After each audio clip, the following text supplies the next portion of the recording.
Hi guys, it's Shanae and welcome back to my channel, and today I'm continuing my read along for silent reading, otherwise known as Mortal.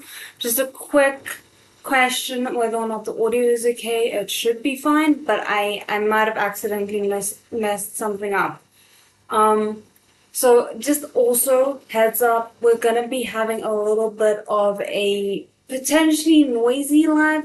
I hope it's not an issue, but there might be because it sounds like bad weather is rolling in and I have my dog here with me and she is chewing on something. So, you might hear that in the background. I'm really sorry about that. Yeah, okay, great. The audience fine. That is good. Thank you guys. How are you coping with the Lolita arc? It's not great, but the flirting between Lo and Jo and Feidu is kind of like helping me cope a little bit. So anyway, hi. Oh goodness. Okay. So I'm gonna give it like, shall we say, 4 minutes feels so long, but let's just give it 4 minutes for anyone who maybe is getting the notifications or want to join, anything like that. I feel like I'm talking a lot with my hands today. Anyway, so we left off at the end of chapter 54. I almost said 55. At the beginning of chapter 55. And we're gonna finish up the volume today. I, for some reason, thought that the volume went up until chapter 60, but that is not the case. So we are actually going to be finishing the volume today, and then we're going to be switching back to Scumberland. So what I've been thinking about this because to me at least, it seems like the Mordu volumes are quite long. So what I've been thinking is that we maybe try and do about 10 chapters every time we finish another thing, so I can intersperse it a bit because I really enjoy Mordu, but yeah, I just think it's going to be a little bit easier because even though it is technically in volumes, it is not a physical book, which makes it a little bit harder to go through. So yeah, hi. Um, but I think that's more or less it. If you're new here, hi, I'm Janae, and we're currently reading another Priest novel. I'm really hoping the Priest adaptation does well with my channel, though, because I so badly want to continue with that. But for now, we're just gonna enjoy being back with Feidu and with Lo and Jo. And on the hour, I'm gonna be taking like just a quick 10-minute break to stretch my legs and get some new water or something like that, just for when my throat goes dry, which it's already doing, which is not good. I like went for my first official health checkup with a doctor that's like, you know, feeling very ominous because it's no longer just a procedure thing. It's like, okay, there might actually be something wrong. Now I feel like I'm quickly aging into aunt territory instead of just, 20-year-old. Anyway, um, that is totally beside the point. I was just thinking about it because my throat feels a little bit scratchy. Um, okay, I think, yay, we can more or less get started. Let me just quickly pull up the chat so that I can see that as we're reading. Um, do, do, do, do.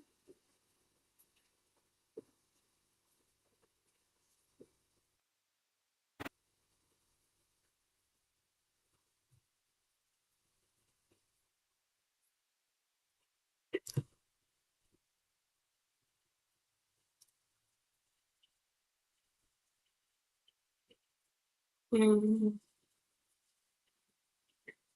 Sorry, I feel so dumb right now. What is going on here?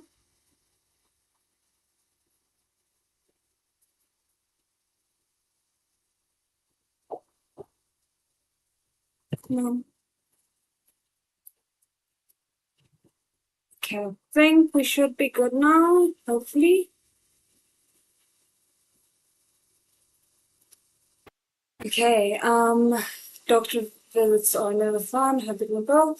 But okay, we'll see what they have to say. I do think it's better to do arc by arc though, might lose the context.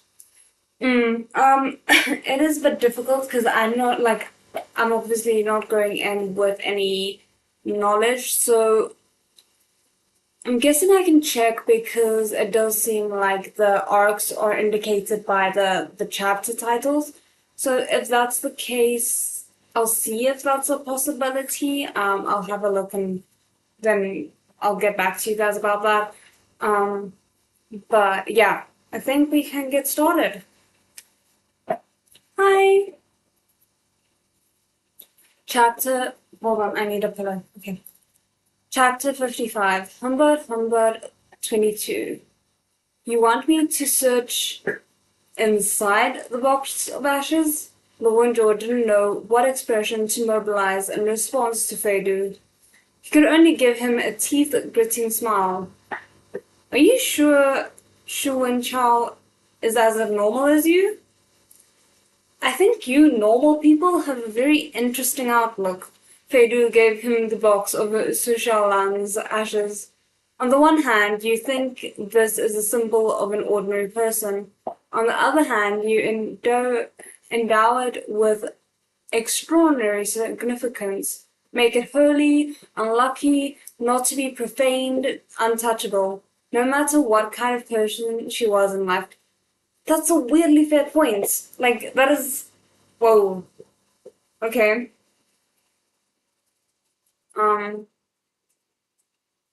The tiny box wasn't light. After accepting it, Lowenjaw took several breaths.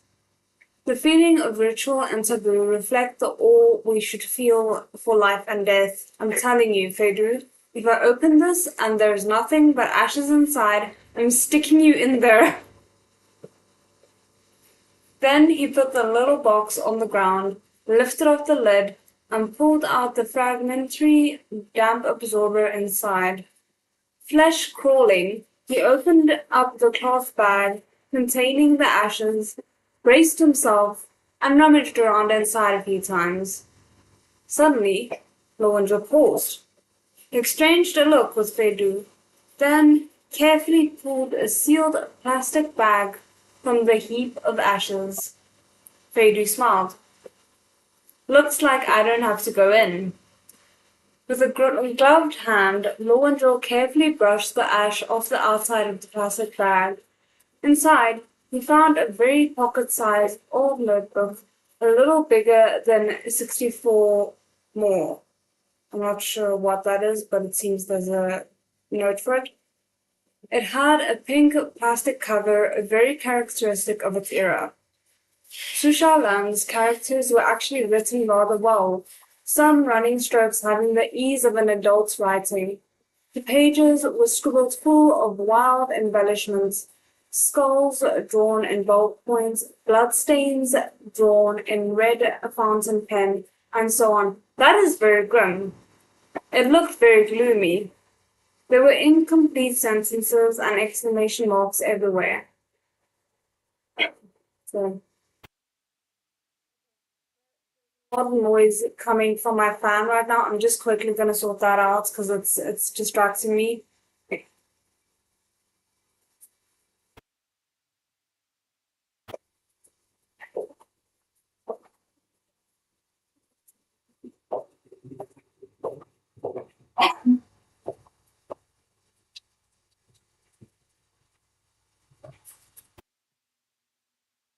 Sorry about that. Okay, let's try this again. XX19XX. This is gonna be a lot of... The video died? Hold on.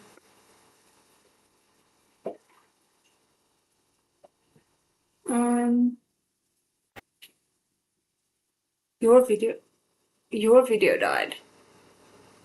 Okay. Okay, cool. Yeesh, this room, like, is immediately heating up, but whatever. Let's just see. Every volume is an arc, like volume, yeah.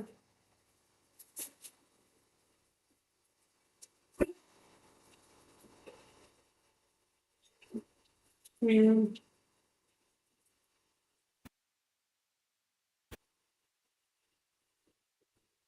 okay, cool.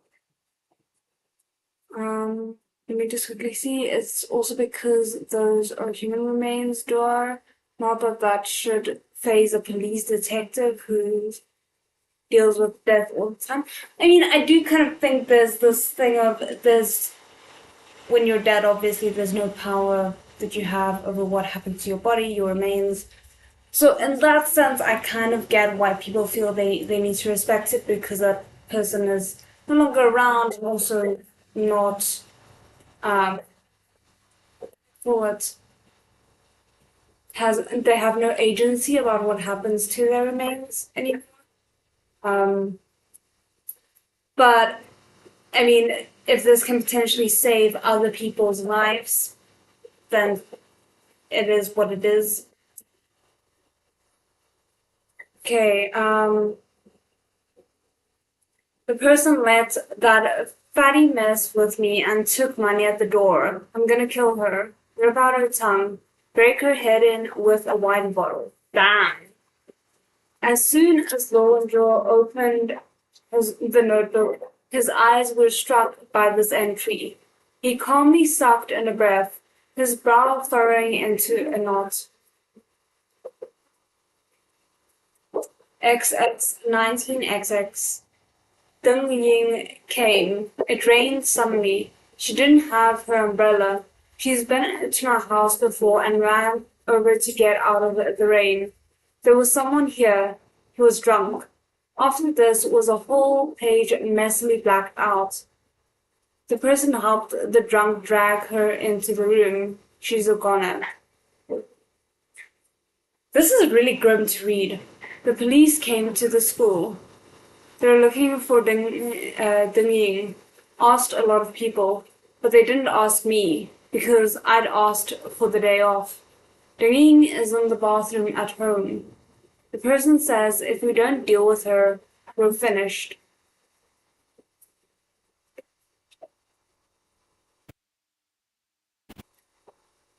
The person put Deng Ying into an icebox and took it away. She told people she was gonna sell wholesale lollipops. It stinks like hell in the icebox. I threw up. She hit me again.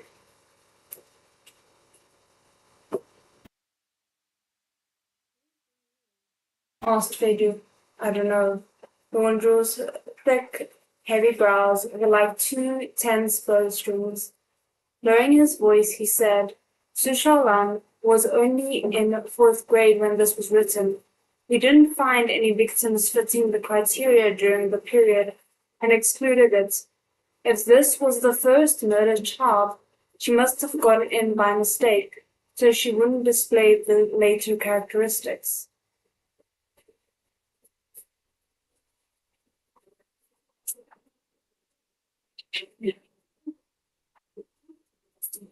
Guys, there's like a terrible wind right now, and it's not normal weather for where I'm at, so it's kind of very unnerving. Um, in midsummer evening, 24 years earlier, the fourth grader Ding Ying got out of the school and headed home. Suddenly, the heavens opened and unleashed a rainstorm. She ran a few steps, found she was in a truly awkward situation, then remembered that she had a good friend in class whose house was nearby. She could go there to get out of the rain, and that good friend was supposed to be sick and staying at home that day. She could go and visit with her. A torrent of scholar tree flowers were knocked loose by the rain and blown by the wind, their soft, subtle fragrance sinking amidst the wet earth. The girl had no cell phone and no way to tell anyone where she was going. She made a last-minute decision, then rushed, heading onto a forked path where she would be lost forever. And perhaps that path hadn't been hers alone. Lowenjo said, from then on, Su Shaolan's mother discovered her daughter's other use. President Fei wasn't willing to squat on the ground like a monkey, to look at the little book pulled from the box of ashes with him. He simply sat down beside him, lifted one leg, and propped his injured arm on it, leaning back against the wall of remains as if all taboos were off. Why does that feel like a nod to heaven official's blessing?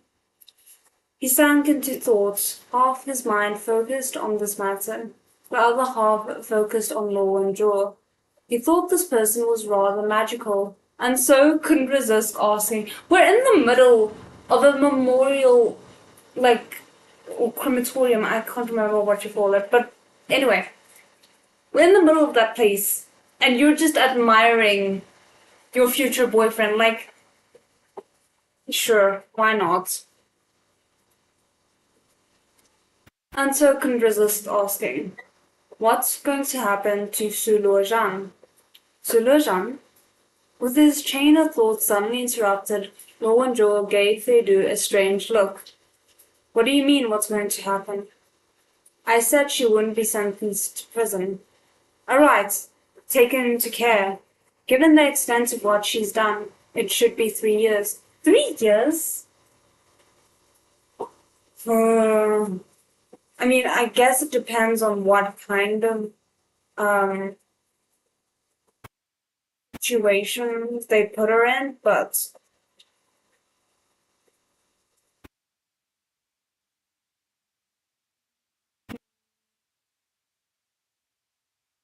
Lowenjo turned the page in the notebook and dully said, we'll see in another 3 years when she gets out. I'll let the jurisdiction's local police station know to keep an eye out.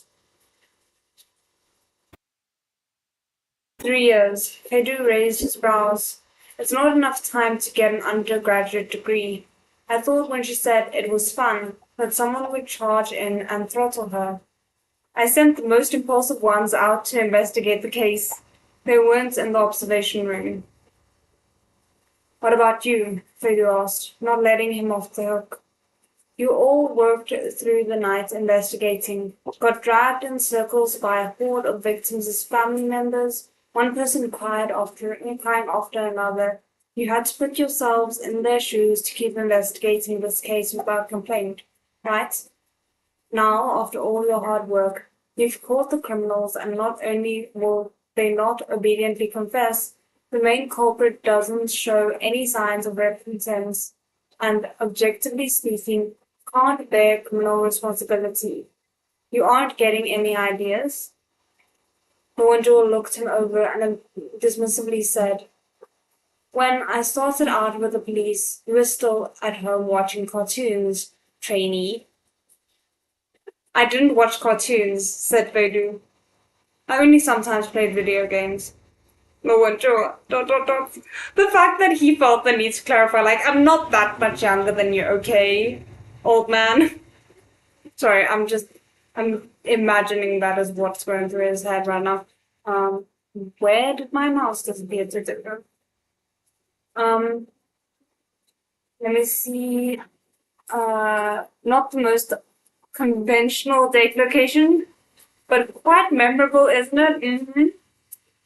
Definitely probably at first, both of them. She's a juvenile minor, but she was a victim herself, it's fair. Oh, that's interesting. I hadn't thought of that. Not that. Oh goodness. Yeah. So I think my concern is more.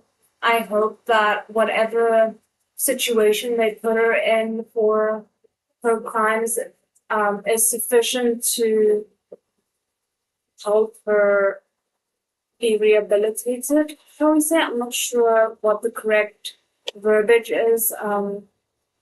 But I've just heard some horror stories of people who put their care workers in danger because they can't or won't be rehabilitated.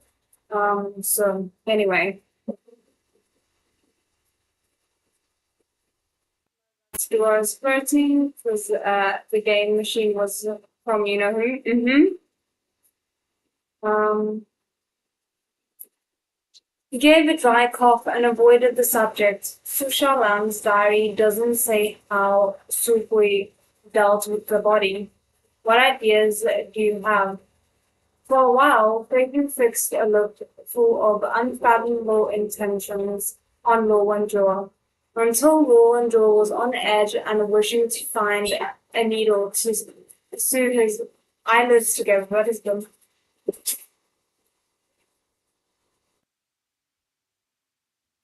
My parents are back, so they just came to get Juliet, which I'm happy about because with this weather, I was scared she was gonna start getting a little bit stressed. But she's been really good about weather. Like everything else, she's afraid of, but weather, she's fine. Um, okay, let's see.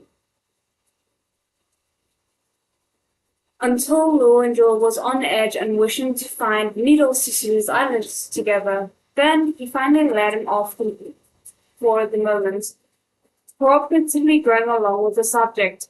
Me? First, I dismembered the body. Since I had a car and there was no way to test DNA back then, I'd mince up the pieces a little, buy some bags of pork chops, mix the body parts with the animal flesh and bone, then scatter them all across the suburban.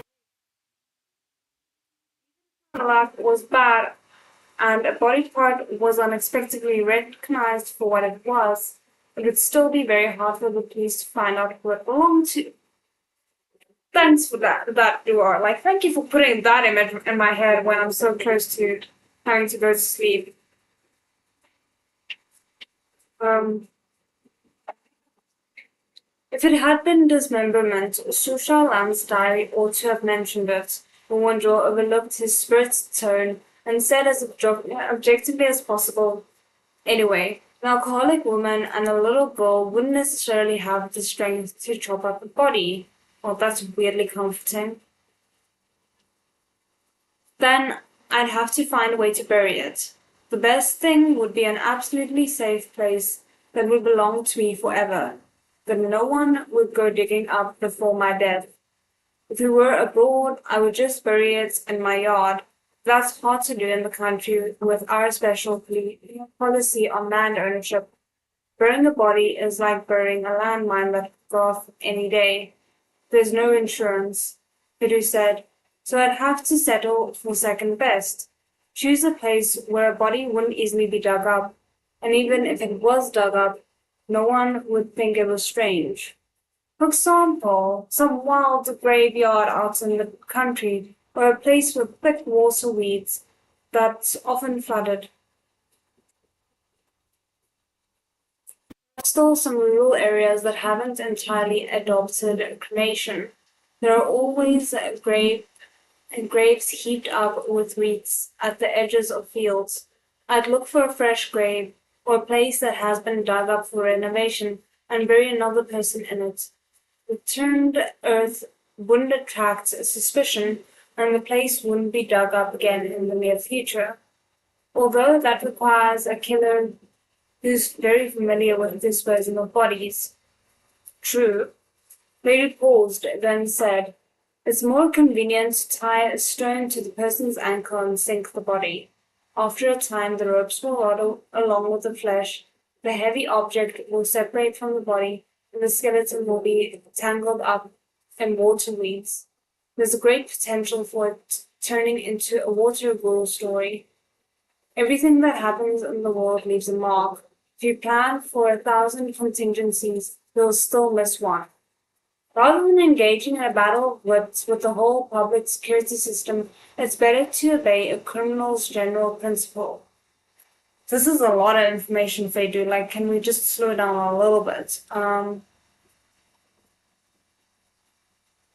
Juvenile delinquents are supposed to get therapy and rehab during their penalty, essential for correctional technology. Yeah, that's oddly specific, President Ray. It is very, very specific. You could almost say he's been imagining ways to murder his father. Um, Rowan Joe was looking at him silently. Don't let the body be found. If there's a risk the body will be found, don't let the people who might stumble on it think there's a need to call the police. Having heard this theory, Rowan Joe nodded. Very insightful. Though there are problems putting it into practice. For example, you get sick at the sight of blood. On the subject, why does blood make you sick? Corners of Feodo's mouth subtly stiffened, as if this question had choked him. After a while, he somewhat rigidly said, "If I knew the reason, I wouldn't be sick." Then he didn't make another sound. Having succeeded in turning the criminal theorist into a vase with a single sentence, Lowenjoul let him sit there looking pretty, and having removed the interference, calmly continued reading Su Xiaolan's diary. Guys, the way they're just casually thinking these things at this point, as if they weren't mortal enemies, supposedly. Disposing of the body somewhere with thick waterways that's often flooded is a possibility. Rowenjo said quietly. Suhoi's hometown is in Qinghai County. Qinghai has always been Yan City's reservoir. It's full of streams. She could have. Huh? Lowenjo had been skimming Su Xiaolan's diary, quickly skipping over the vast majority of irrelevant daily details. Suddenly, he stopped turning the pages. These pages were about school. Su Xiaolan's hatred was intense. This one was I'm not going to say those words. It felt like she was living on a planet of them. All around there was no other species, but what had attracted Lowenjo's notice was a photograph stuck among the pages. It must have been from the school performance. 6 girls were standing on the stage together for a curtain call, a row of long, slender legs showing under short, floral patterned dresses. And here we get it. The 5 other girls' faces had been scratched out with ballpoint pen. Su Xiaolan was in the very center, chin slightly raised as she looked into the camera. Floral patterned dresses. Yes, her diary hadn't mentioned floral patterned dresses yet. Luanjo hurriedly flipped back a few pages. XX19XX. The dance teacher's a miserable person. She's scared people will say she's taking money, making us buy our own performance clothes. We can't participate if we don't have them. She heard and hit me back with a wine bottle. Why won't she die? Why won't the teacher die? Dress rehearsal tomorrow. I had no dress. I met the disgusting fatty wandering around the school. I went with him, and he bought me the dress. The first time Su Xiaolan voluntarily sold herself, it was for the sake of a floral patterned dress. Luanzhou flipped through a certain year in the diary.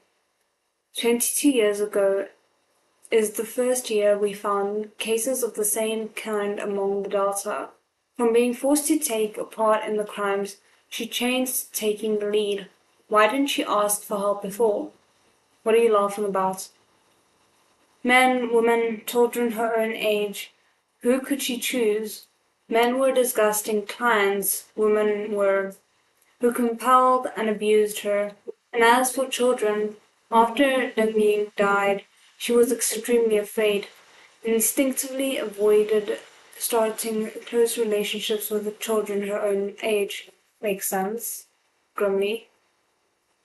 A depressed and unsocial little girl, developing early and unluckily rather good-looking, would she be welcomed by her classmates? Children have even more tricks than adults when it comes to bullying. And then she envied and hated those girls so much for their easily come by dresses. Damn, why am I struggling so much? In the last few pages of Susha Lan's notebook, the furious scrawls gradually disappeared because of the appearance of a certain what? Wow, okay. Person. Why am I struggling? Okay, let's try this again. The precocious girl showed an evident liking for him, especially when she unexpectedly found that he was her teacher. Though Wu Guangchun was also a client, his disposition was elegant and refined. On the one hand, he was a teacher. On the other, he had undesirable lusts. He was like a plant that had grown in the shade, having a malnourished melancholy. He was infuriated with young girls, cared for and petted Sushalan like a lover. Oh,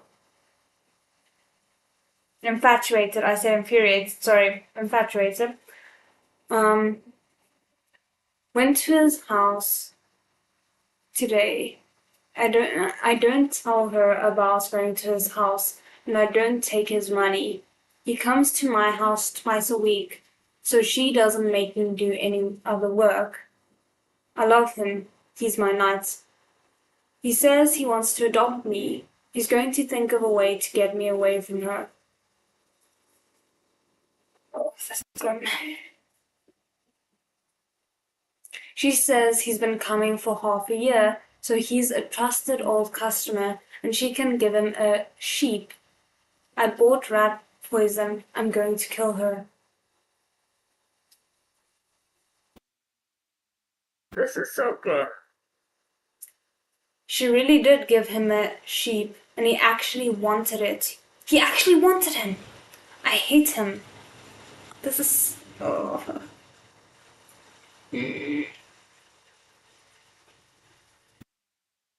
I secretly followed him to Lotus Mountain. He's looking at someone else. She's wearing a floral print and pattern dress. He was in the hospital. I tricked her into coming to his hotel, tied her up into a sheep and waited for him. Afterward came a big black blotch of ink, and several pages torn right through the word hate appearing messily several times among the smears. The diary was quickly coming to an end. There was no more coherent content. Among these ink stains was the serial kidnapping case that had shaken the city, the deranged screaming phone calls, and the floral pattern dresses cut into strips. The performance clothes she couldn't obtain had branded a floral pattern dress onto her soul. That is weirdly poetic. I don't like it. I mean, I like it, but I don't like it. Ooh. It hadn't been to satisfy the client's obsessions. It had only been a girl in a mire, once and again, over and over, repeating the downfall of her soul. Wu Guangchun had given her a hand, only to stamp her down into an even more helpless abyss.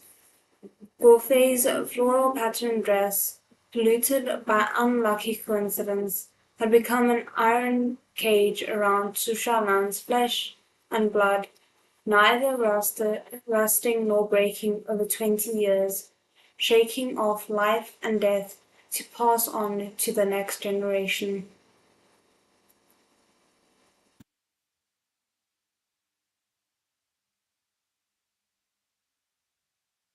Okay, let's just breathe for a second. Realistically, though, how high is the chance of juvenile delinquents actually messing the kid up more? Because from how most of it is set up right now, I'd say it's pretty high. Mm.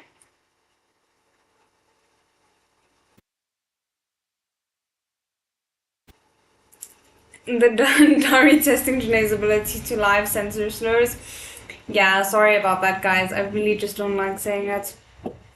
Um, not an easy task. I just love how Priest goes into every single detail and makes it more and more dark as we go. It's pretty. Yeah. So, quick note that I wanted to give. Oh, like, I'm fascinated by the idea of how they would have portrayed this in the live action because, I mean, would censorship even have allowed this? Because this is pretty damn dark. And I mean, I know we got hints of it, but like the way that this is described in the notebook is pretty extreme in my opinion.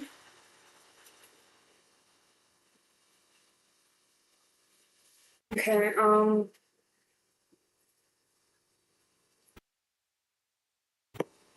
the last page of the diary was glued to the plastic cover. Mowanjo felt that there was something else behind it, and lightly pulled. A stack of photographs came toppling out onto the ground.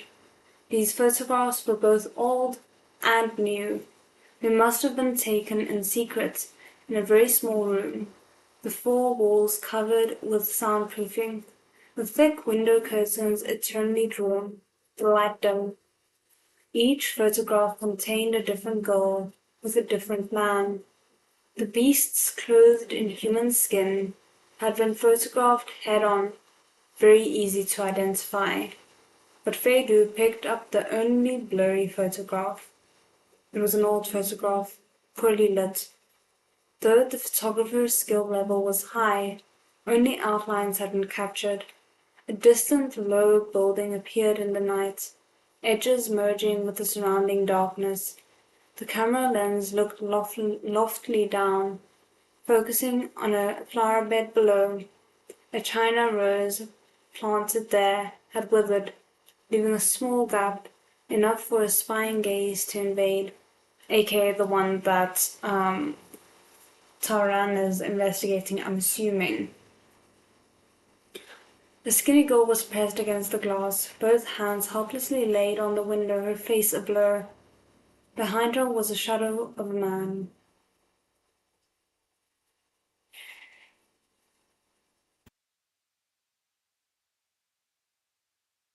Did Shuan Chao secretly take this of Wu Guangchun and Su Shaolan when he was renting a room at the Sunwood estate? At the time, Taran and a group of colleagues opened the door of apartment 201, Unit 3, Building 8 in the Sunwood estate. An indescribable smell came rolling out of the empty room. The thick curtains were drawn. Taran tore them open and saw the window had once faced Wu Guangchun's house, had been plastered over with an enormous photograph. It was the night 20 years ago. This is incredibly grim. Oh,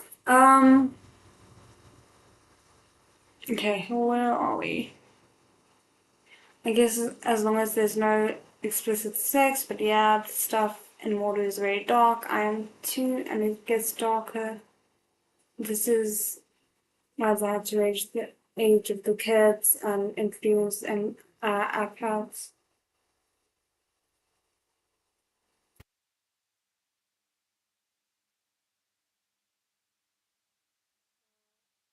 The narrative is so much like a camera lens, and untreated trauma actually results in this.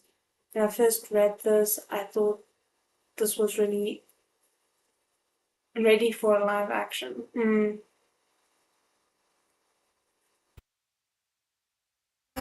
Okay. Sorry, I'm just trying to like prepare myself for the rest of this. But it's just insane how like I completely forgot where we left off the previous chapter because this just took us on such a journey. Um, but the fact that they just cut back to Taran now It's weird how she manages to do that.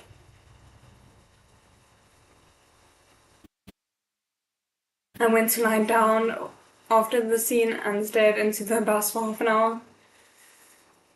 Unfortunately, I couldn't do that, so we're just gonna have to deal.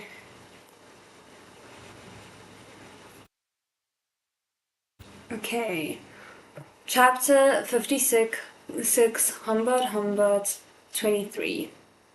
In the dim room, the places sprayed with luminol solution glowed with a faint fluorescence.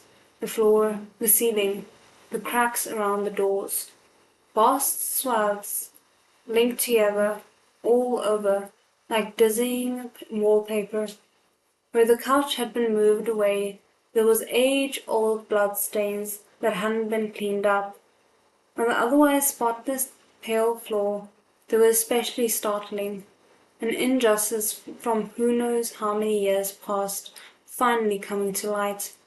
The walls were covered in soundproofing. In the living room, there was one wall hung with photographs.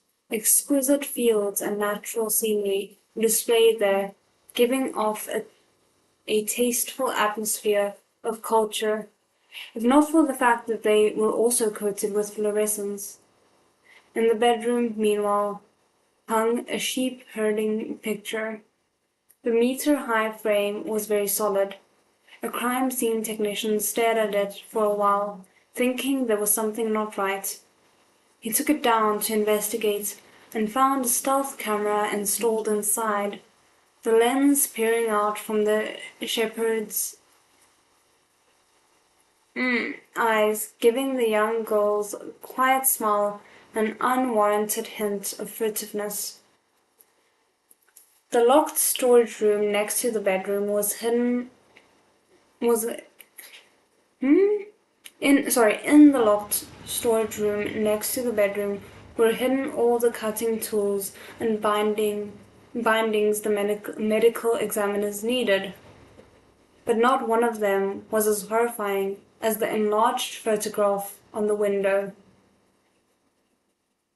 I'm assuming it's gonna be the photograph that he took, that they just saw the oldest one. Oh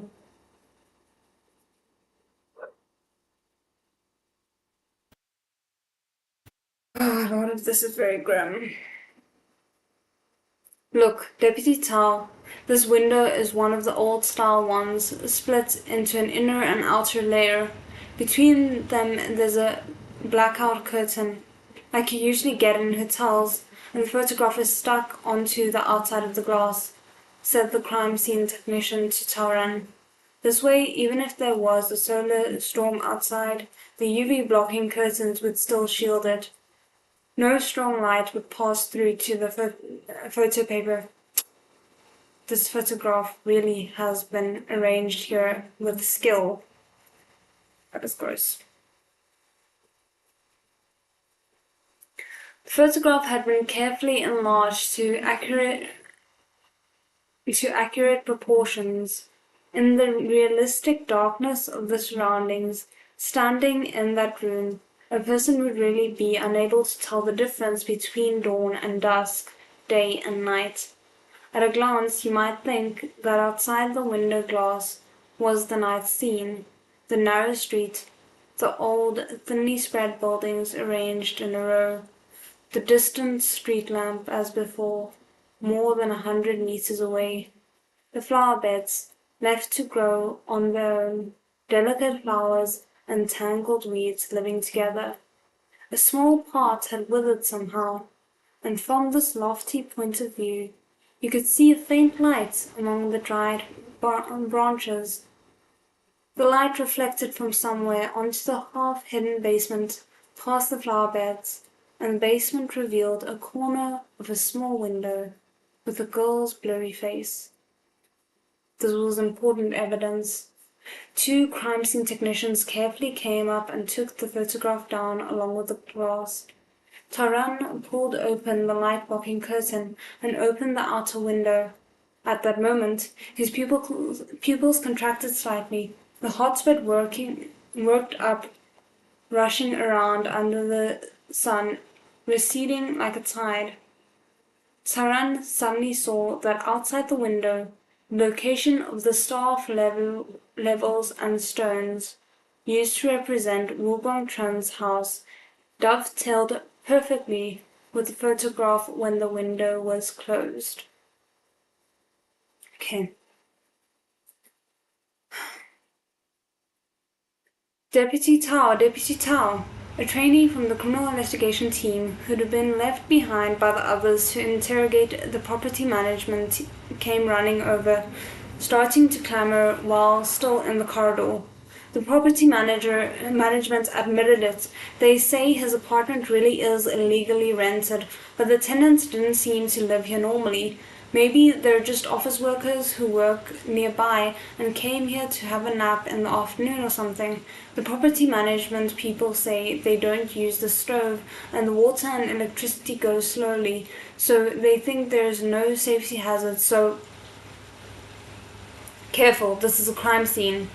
Don't blunder around in here, stay back. Magnificent room from the door, the youngster had been dumbstruck, earning a scolding from his colleagues. No safety hazard. Taran was looking out the window without blinking. Can we contact the owner? The owner is abroad. I just called. The numbers disconnected. We have to think of another way. At this point, the trainee remembered something. Alright, Deputy Tao, 201's parking spot is occupied. There's an SUV. That's pretty important. I feel like that should be something you say immediately. The traffic police quickly turned up information about the car's owner. It wasn't the owner of 201, of course it wasn't. Nor was it anyone connected with the case. The reported owner was an old person who had nothing to do with anything. While his registered address was still in Yan City, he'd moved out of town years ago. Receiving a call from the police, the person was at first utterly flummoxed until he heard them ask about the license plate number and began to get a little panicked. After some more questioning, they found that while the license plate was his, the car wasn't. Interesting. The old man had moved out of town to live with his children after retirement. He had no more use for a license plate here, so since it had been hard to get license plates these last few years, he'd used the opportunity to privately rent it out and earn a bit of money each year, which was no bother. What? That's a thing? That doesn't sound like a thing that should be legal. Maybe that's why he's panicking, because it's not.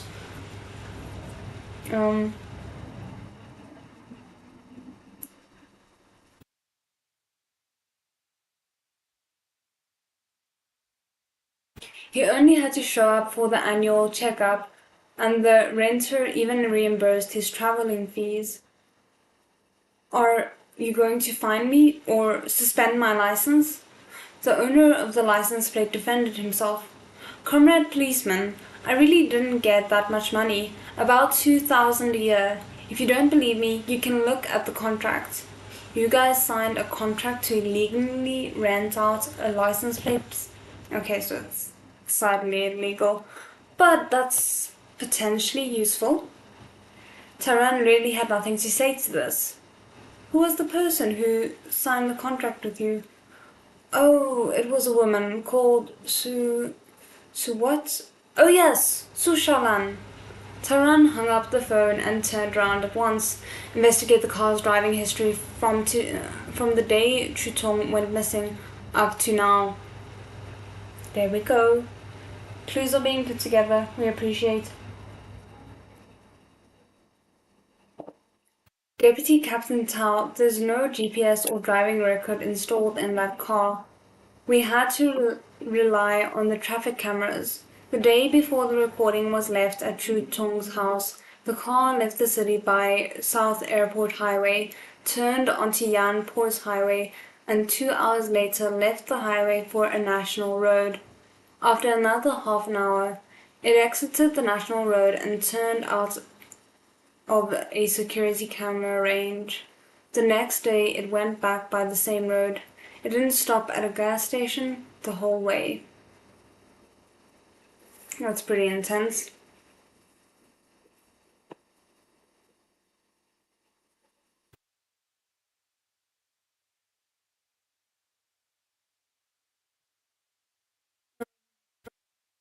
That was to say, after the car had left the national road, it hadn't gone very far at all.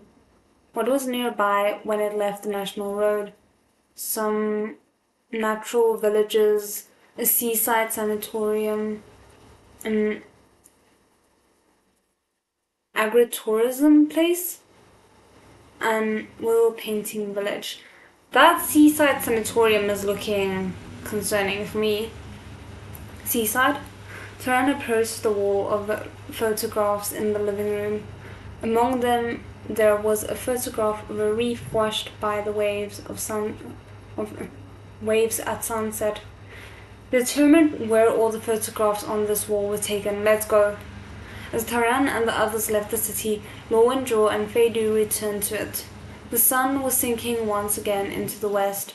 The summer heat was still steaming, so it was hard to open your eyes. Young City's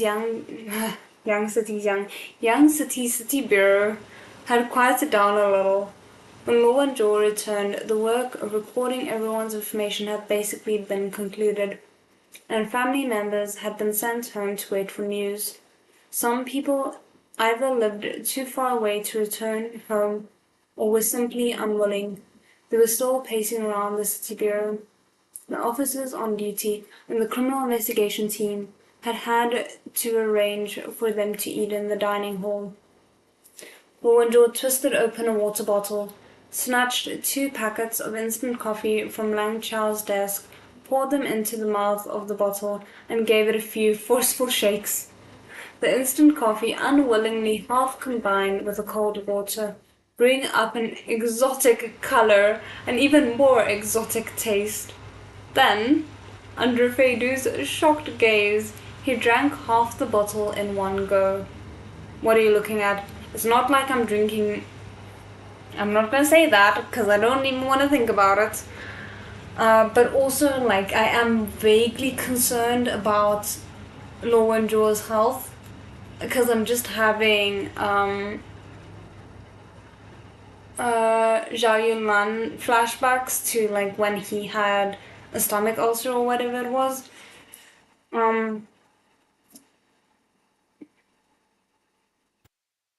Okay, let's see.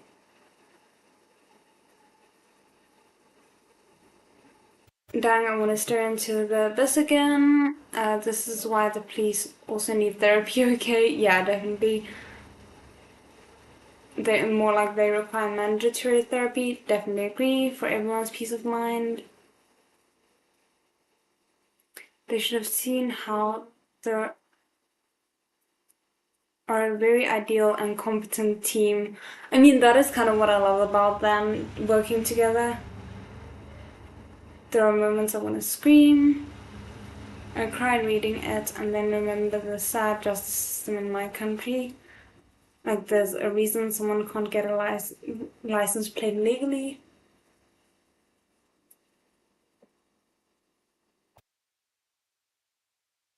Oh goodness. Yeah, no, I also like wish we had a more competent justice system. But anyway, not so vaguely concerned about his health. Yet that man makes some choices.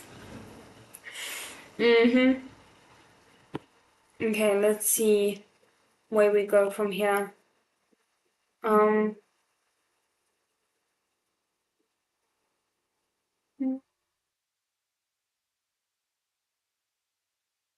He felt that even his retinas had a stomachache, as if he'd drunk a big mouthful of cold sesame oil with his eyes. He quickly averted his gaze, concentrating on the photographs they'd removed from the box of ashes. Over 20 years, more than 100 missing girls. Whoa! 100? That must be like the biggest serial killing case in China at that point.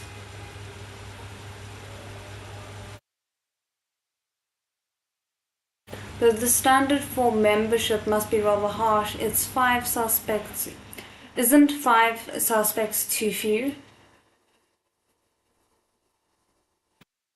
Feidu tightly tapped on the photographs in his hand, and these all seem pretty new, probably from these last few years. His voice suddenly stopped. Norman Joel gave him a slight questioning look. Feidu, using a glasses wiping cloth, carefully picked up one of the photographs. It was of a man with his head raised, rather refined, around 40, even looking fairly regular. Each person recorded in these photographs had had several pictures taken of him, probably by stealth, and then the more recognizable among them had been left behind. This man's other photographs featured either beastly revelry or a sinister and twisted expression. There was only this one where his expression was a little more normal, and you could more or less see that he was a human. The person looks a little familiar. Feidu scratched his chin. Familiar, but I can't remember him. He must not be someone I met in the course of business. When I collect business cards, I purposefully take note of the person's facial characteristics and afterwards jot them down on the back of the business card to save myself the awkwardness of not recognizing them after too long a time. He also can't be someone I've gone out to have fun with. Ordinarily, there's only a small group I go out with, and even when we bring someone along, we wouldn't bring along this type of unremarkable old man. My sensitivity towards people's faces is very average. If I see someone once, I generally won't remember them, so this must have been within the last 30 days. Oh, that's alarming. I mean, it could be that he's the person that stalked, what's the girl's name? But then maybe Feidu saw his face from when he was trying to frighten them, and that's how he's making the connection.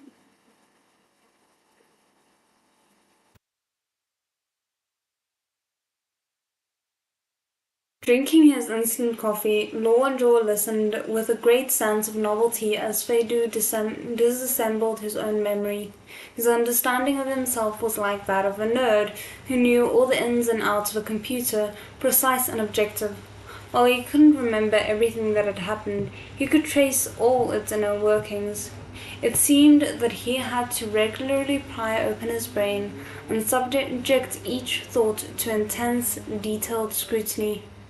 During this moment, Feidu had already quickly recalled everything he'd done in the last month.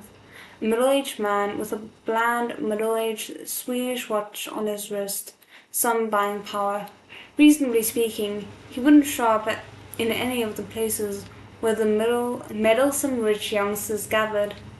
Just then, Lang Chao came in like a dead dog. "Boss, you're back. I don't want to settle the victims as relatives anymore. Lowenjo held up a finger at her. "The pianist," Feidu said suddenly, "at the West Ridge Racing Club. His photograph was on the wall. The day Chutong disappeared, he was absent, so the owner had invited a stray music group to liven things up. That's right. If a person who wasn't familiar with the terrain ran into a 1 in a million chance hijacking, his first reaction would be to withdraw, avoid the business, not conveniently herd a sheep." "That is grimly fair." No wonder none of the cameras at the exits caught him that day. Since it's a membership arrangement, these people must introduce each other. We can trace down the other 4 too. If the ringleader won't talk, can't we get it out of the little devils? Wanzhou turned to Lang Chao. "You don't like settling victims as relatives? Will arresting people do?" "I think it might." Hearing the word arresting people, Lang Charles' interest perked up, her listlessness falling away. Without another word, she took the photographs and ran. Lowenjaw put a file under his arm and stamped on the ground to wake a colleague who was napping in the office. Wake up, let's go. Come with me to question Shu Wenchao again. The two of them went out one after another. Fedu stood and gave a very restrained stretch. He was surrounded by the swirling smells of cigarette smoke and sesame oil. He felt it would be very unsuitable to remain here much longer and was planning to leave when Lowenjaw returned. I have something to say to you, said Lowenjaw, though I have to go do some work now. Don't go yet. You can wait in my office for now. I don't know what I'm imagining, but I'm just excited by the prospect of like Lowenjaw asking him to stay. When he was finished, he hurriedly left again. Fedu froze. Having taken half a step to leave, he hesitated a moment, then finally withdrew it. Shu Wenchao wasn't after all as heartless as Sulojan. He evidently hadn't slept the night before. Okay, so we're going into, I'm assuming, the next section of the scene, so I think I should maybe take my 10-minute break now before we go into that. Just quickly want to make sure everything's fine with the chat. 20 years though, they can step through. Dwar. It's very sad, but it happens. Do you all know about the Larry Nassar case of the US? No idea. That is insane. Okay, I will see you guys again at 12 past.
Okay, we're back. I hope the audio is still okay, or is okay again, I guess I should say. Okay. Oh goodness, there has been a chat while I've been gone. I feel like I need to.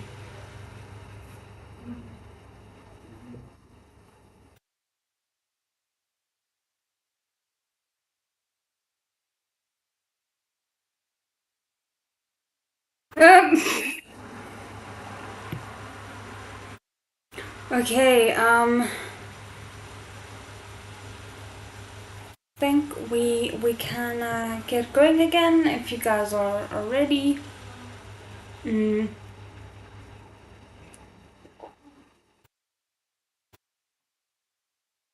just also quickly want to not have dry lips, so let's go. Okay, where were we?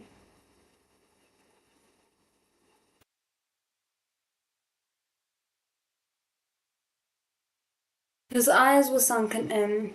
He had made mental preparations to be repeatedly questioned by the police. That was all right. He had very definite alibis for both kidnappings. That was why Su Luojan had dared to call him out. Yan City Bureau wasn't a little police station in some remote county. Someone was watching everything they said and did. They absolutely wouldn't dare to use any kind of torture tactics against an underage girl who wasn't even 14. That is like I kind of forgot how young she actually was, so to hear the languaging and everything that she uses and being reminded of her age, it's like it just makes it so much sadder and grosser. Um, sorry. And as for him, there was no real evidence. When the custody period had elapsed, they'd have to let him go whether they liked it or not. But he'd waited a whole day and night without anyone paying attention to him. The city bureau's policemen seemed to have forgotten such a person existed. Shu Wenchao's face was calm, but as time had rolled on, he had gradually lost his initial composure and was feeling rather agitated. Could they have heard his alibi and completely believed it? Abandoned the investigation? Though that was for the best. If he had been cleared of suspicion, why hadn't they released him? That is the question. In the midst of Shu Wenchao's nervousness, Luo Wenzhou came in with his colleague. I kind of stink of cigarettes. Luo Wenzhou pulled out a chair and sat down across from him. Sorry, I worked all night, mostly for the sake of grabbing your foxtail. Wow, he just came out and said it. Shu Wenchao was shaken by these words. He lightly adjusted his posture and raised an unmoved gaze to look at Luo Wenzhou. I really don't have anything else to say about this. Luo Wenzhou smiled at him, seeming very casual, and said, What's your relationship with Su Luojan? I was her mother's fiancé. Shu Wenchao answered patiently. Officer, I've already answered this question. I know you were Su Xiaolan's. My dad is currently playing with Juliet and I can hear the squeaky toy, so if you can hear that as well, I'm really sorry. I know you were Su Xiaolan's fiancé. Luo Wenzhou raised his brows. Suddenly, he looked at him with a certain meaningful expression. What I want to know is, were you planning to wed Su Xiaolan because your remaining passion for their faded beauty? Were you planning to wed Su Xiaolan because of your remaining passion for that faded beauty, or because you'd taken a liking to her little daughter?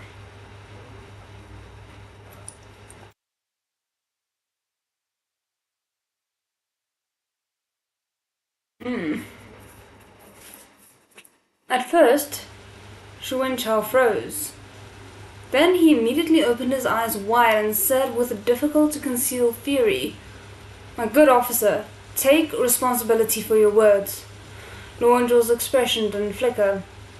Su Shaolan was a single mother with no education, no background, and a shady source of income, surrounded by ugly-sounding rumors, while you, Mr. Shu, had a successful career, have a house and a car, and aren't bad-looking either.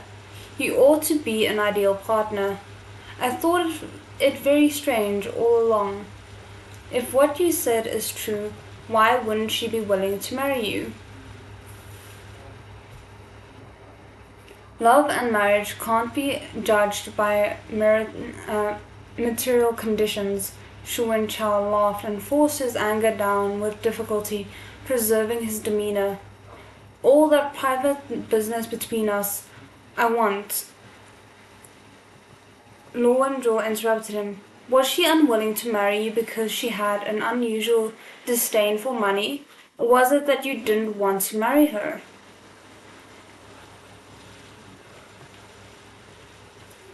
What connection does that have to this case? Shu Wenchao said coldly.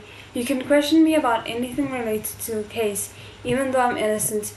But you can't insult my... Lo Wenzhou interrupted him again. Insult the photograph stuck onto the south-facing bedroom window in the Sunwood Estates Building 8, Unit 3, Apartment 201? Insult your... love? Shu Wenchao's body abruptly stiffened. The blood drew back from his face like a tide. For a time, the interrogation room was silent. Before we move on, can we just appreciate the fact that we've had all this mention of water being where they potentially dumped the bodies, and hints that there might have been a body being dumped at the seaside and everything. And then we have this line, the blood drew back from his face like a tide, just tying in that water imagery once more. And this time it's towards the culprits and not the victims, which I really like. For a time the interrogation room was silent. The criminal policeman taking notes next to them had worked all night. He just had a muddled nap in the duty room and hadn't yet had a chance to catch up with his colleagues' latest progress. He hadn't been able to resist yawning under cover of turning a page. Hearing these words, his half-yawn caught in his throat. Dumb as a wooden chicken, he looked at Lo Wenzhou, then looked at Shu Wenchao. Shu Wenchao's ears roared. The drop of agitation stirred up by Lo Wenzhou's words just now seemed to be a lead, bringing a bolt of lightning down from the heavens and sweeping a conflagration across the prairie. He struggled to squeeze Adenal out of his throat. What are you talking about?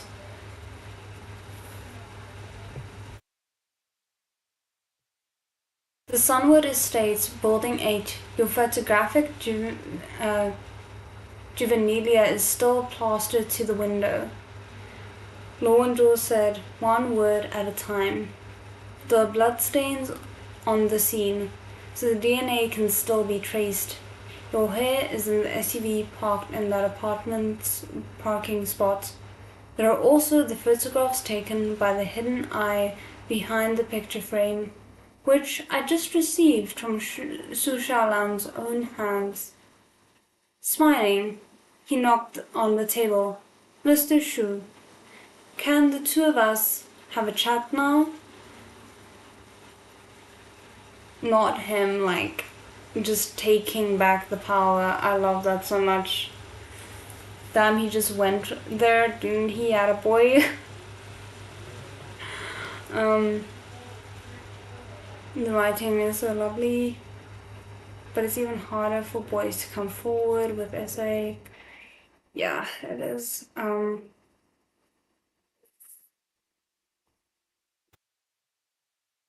Okay, 2 more chapters to go. Just a heads up, guys, I really want to be able to finish this volume during this live stream, so we might end up going a little bit later, depending on how things go. Because, yeah, these chapters take me quite a while to read. Shu and Chao couldn't quite seem to catch his breath. He didn't even have time to consider how the police had found that apartment. He didn't have time to decide whether he'd left any traces behind in that car. At the moment he heard the address, he knew he was done for. The roaring in his ears stretched out for half a minute. He sat there still as a carved idol, putting the policeman facing him, the eagerly watching security camera, and the cramped little dark room, all at the back of his mind, drowning in his own world. Shu Wenchao had received a high-level education. His intelligence was even greater than average. He knew right from wrong, could clearly recognize the red line drawn on the ground by law and virtue. He knew what he was doing, and he knew the consequences, but all the same he couldn't stop. He did all he could to be careful, considered how to conceal his crimes, erased whatever traces could be erased. Yuck. All these years, he'd felt like a person floating on the surface of the water. His upper body was exposed to the bright light of day. He was mixed in among regular people, considering the same problems of life as an ordinary person, agreeing with the outlooks of the majority. Only he never looked down, because his lower body was immersed in ice-cold, muddy water. He had been split into two for a long time, until just now, when a fierce external force had pushed his upper body, protruding out of the water, down into the mud. His mouth and nose had at once filled with the stinking, freezing liquid. For a time, he couldn't catch his breath. Luwenjo patiently waited for him for a while before continuing. The photographs you took were clear enough. You can see all the bits. Sorry, I can't see this.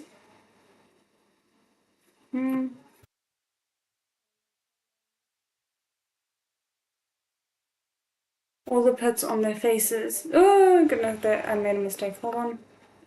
Sorry, guys.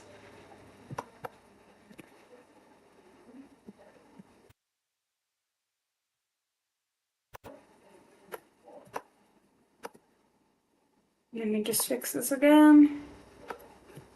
Okay, we're already verifying their identities and summoning them one by one.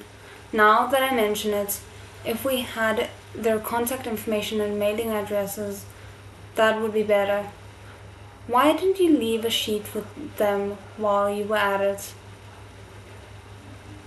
I kinda love that. I kinda love that. Him being like, you're making it so easy for us. Why didn't you just make it even easier?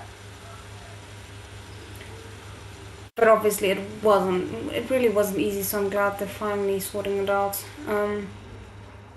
At his voice, Shu and Charles' vague gaze fell on him. After a moment, his pupils finally found their focus, and he reacted to Law and Joe's words. "It's no use," he said. "What do you mean?" "It's no use," Shu and Charles said quietly. "You won't find evidence, and they won't admit it." The policeman beside them had at last been frightened into wakefulness by his superior and the man being interrogated. Using the hints coming from his colleague through his earbud, he finally caught up with the day's 1,000 li of progress. He was immediately enraged and fiercely smacked the table. "We won't find evidence? The apartment full of bloodstains and weapons doesn't count as evidence? If those clear as day photographs aren't evidence, then what the hell other evidence do you want?" Shu and Chao looked fixedly at him, something nearly like a bit of pitying sorrow in his expression. He said, "But all those photographs are from the last decade."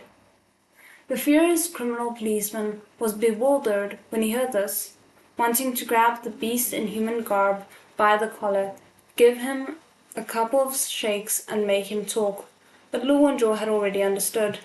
The diners Sulu Jan had spoken of had only ever bought girls that hadn't participated in the follow-up. Did they know what the fate of those girls would be? Of course they knew, but they could just as easily not admit it. Oh, that is unfortunately true. No worries, my body is ready. That's fine. These are hard chapters to read. Jail. My body is not ready. I'm sick and should be sleeping already, probably, but I'll still be here. I'm so sorry.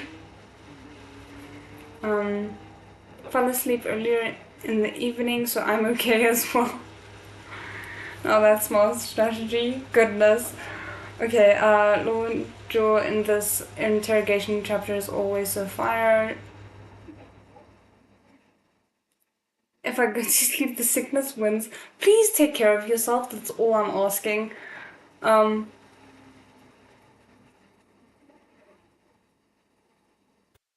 Okay, just take care of yourself. That's what matters. Okay, let's get back to this. I didn't know where the girls came from. An acquaintance introduced me. It was just these few times. How could they have been kidnapped? How could they have died? They clearly told me that they were all willing. And even if they found the bodies, they would have been thoroughly cleaned. It would be very difficult to find traces. It was likely the police wouldn't find direct evidence to show the men were connected to the recent child kidnapping cases. And the photographs from the box of ashes could only show that they had sexually assaulted female children. I feel like that should be enough, but like, I get it at the same time. If these photographs had been taken before the visiting young girl prostitute's offense had been removed, then according to the so-called leniency theory in criminal law, even if Lang Chao brought back all 5 of the men in the photographs, then it was possible they would only have arrested some boorish men who'd visited young girl prostitutes. They'd be fined some money, or at most shut up for 3 or 5 years and then let go.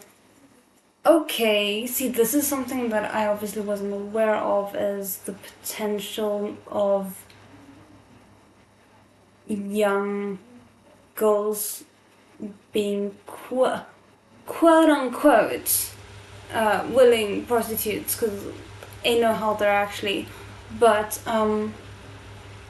yeah, that is complicated, because if they committed the crime before it was technically considered a crime, nothing you can do about it.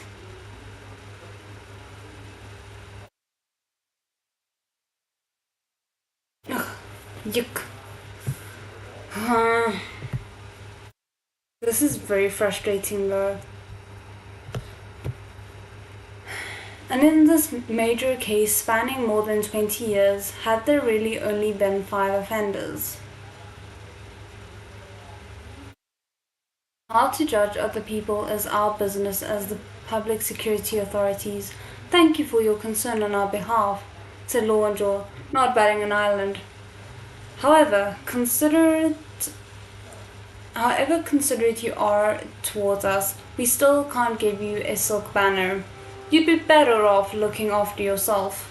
From what I personally see, others may be able to escape blame, but you, Shu Wenchao, can't get away from the charges of kidnapping multiple children, killing them, and disposing of their bodies. What do you have to say? In the end, I, an outsider, am to assume all the consequences. Thinking about it, I think it's truly absurd. Shu Wenchao's clenched hands opened, slowly spreading.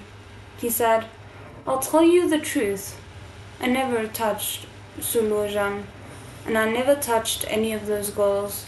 I never took any money from this. I'm not a beast.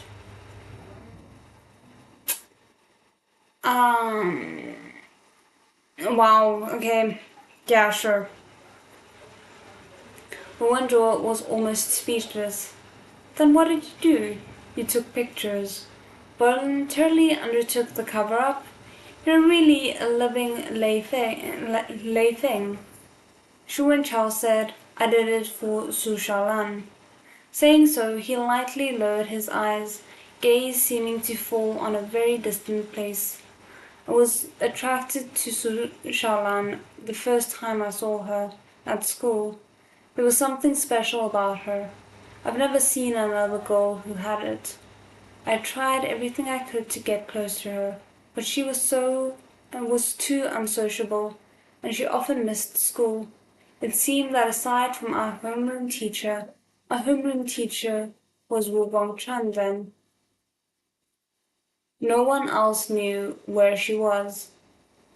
And in junior middle year 2, even the new homeroom teacher didn't know where she was going. I found out then that she only ever seemed to be around Wu Gongchen. You started following Wu Gongchen before Go Home? I didn't need to follow him. I could see him out my window every day. I rented an apartment near the school. You already found that apartment. My mom was helping me with my studies then, but she also had to take care of an old relative. She was always being pulled in two directions. Except at mealtimes, I was basically always alone. Sushanan was my first love, the kind you think about day and night. Shuan Chao smiled, giving Nur Winjaw and all men understand this expression. All men do not understand that, don't compare the two, you gross person. Once I suddenly woke up in the middle of the night, picked up a photograph I'd secretly taken of her at our school's anniversary, and leaned back in bed. Oh, relieving my frustrations. Ugh. My bed faced the window. It was summer, and the curtains hadn't been drawn. I saw Su Shaolan coming home with Wu Gongchen. In the middle of the night? It must have been after midnight, said Shu Wenchao. Wu Gongchen was very prudent. Later, what I saw completely surpassed what I'd imagined. You know that a teenage boy's imagination is mostly rather hazy. I was too shaken. I forgot to be angry or jealous. Later, I came back to myself and thought that something wasn't right. Wu Rongchun was a teacher. Wasn't it a crime?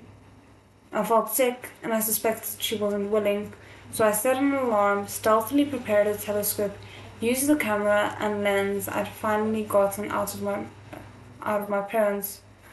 Why am I not buying any of this? Like, I'm not saying he masterminded the murder of Wu Guangchen originally, but I'm not buying this.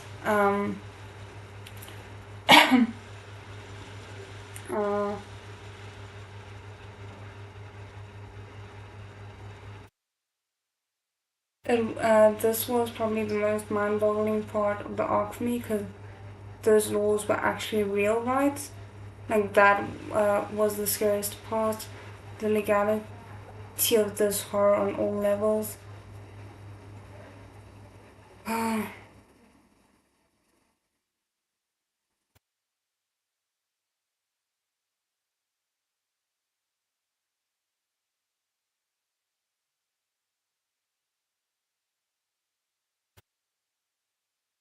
Yeah, I'm unfortunately I wouldn't be surprised if there were prostitution laws that had those kinds of loopholes.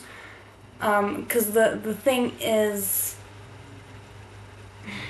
it's difficult. Hopefully, this isn't real. Um, but just because something is legal because of a loophole doesn't necessarily mean that is what the law intended for it to be. Um, so who knows? But let's hope this is just like for the sake of the story. Um,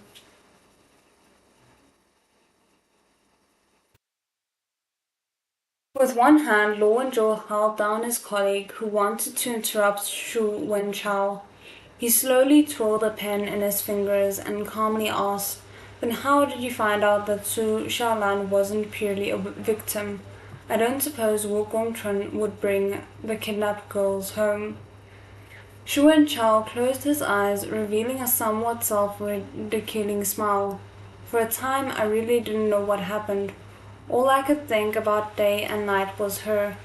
When I thought of her, I felt sadness and yearning, as well as mingled grief and indignation. I would have loved to rip Wu Gongchun apart. Once I couldn't resist, I lied to my teacher and asked for a sick day to go see her.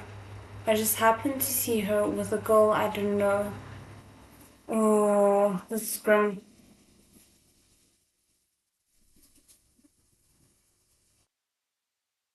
Okay, hold on. Um,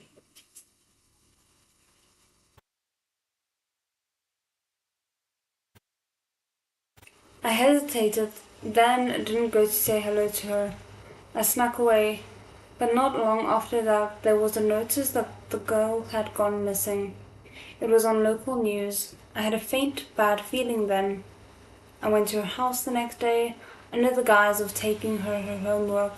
I saw her at home cutting up a dress. It was the dress that girl had been wearing.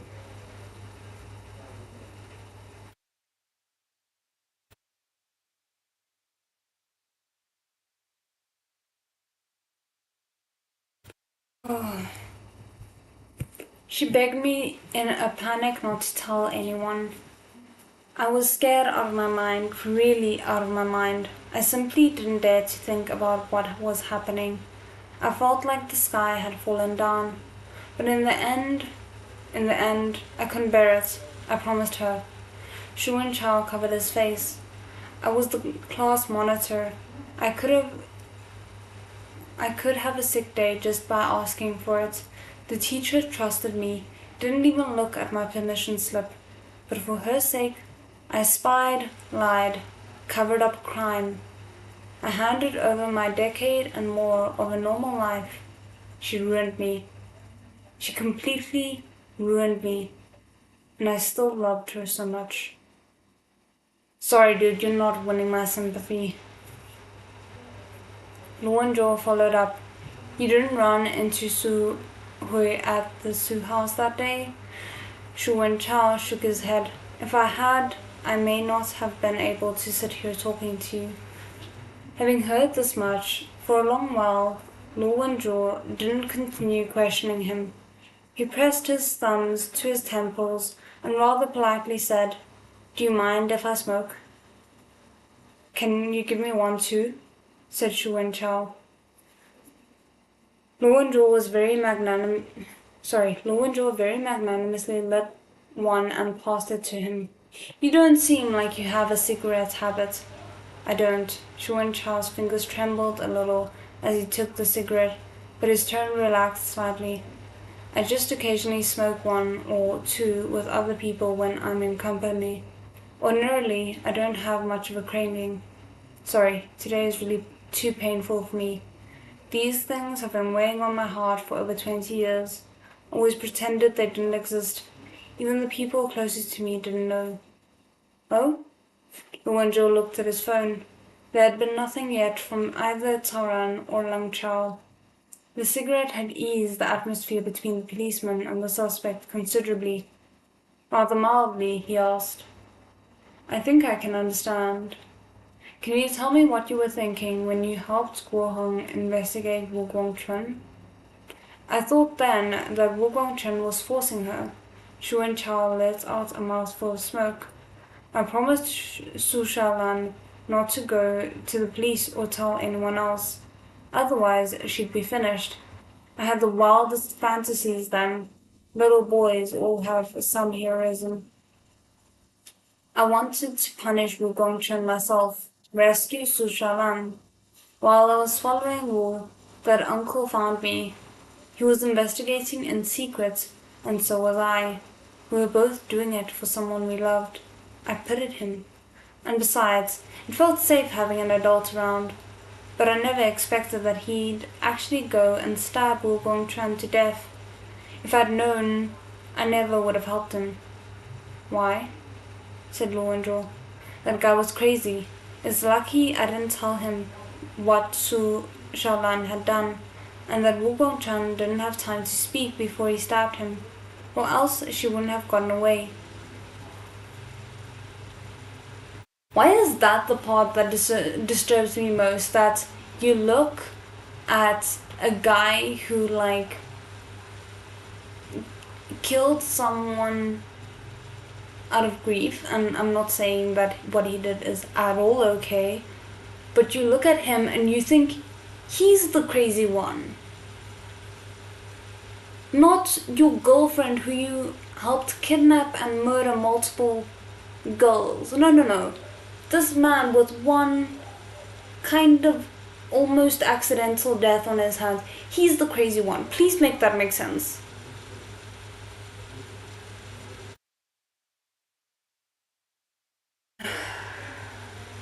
I can't with this man. The date in her diary is 19XX, so the Mordu University was last century. That is true. And also, I'm assuming this novel was written at least a few years ago.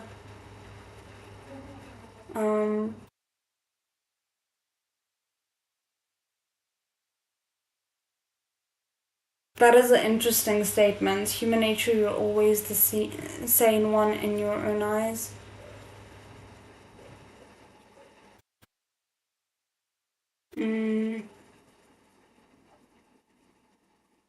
Okay, let's see. Sorry. Remembering it now, I'm scared for her all over again. Scared for her? Lu Wenzhou looks at him with a certain meaningful expression, quietly repeating what he'd said. Then he said, "How was your relationship with Su Shaolan after Wu Gongchuan died?" Shu Wenchao was silent for a long time. He seemed to feel his collar was choking him. He raised it with difficulty and shook it. Su Shaolan hadn't been forced at all. She did it willingly. She was born an opium poppy growing on a rose bush with poison in her roots, and she actually truly and sincerely loved that. Shu Wenchao raised an arm and rubbed hard at his face. After that, she wilted. She was just a walking corpse. I simply didn't dare to believe it. Can you imagine how powerless I felt? And I still had to pretend I didn't know. I had to save up for a long time to buy some of her time from her mother.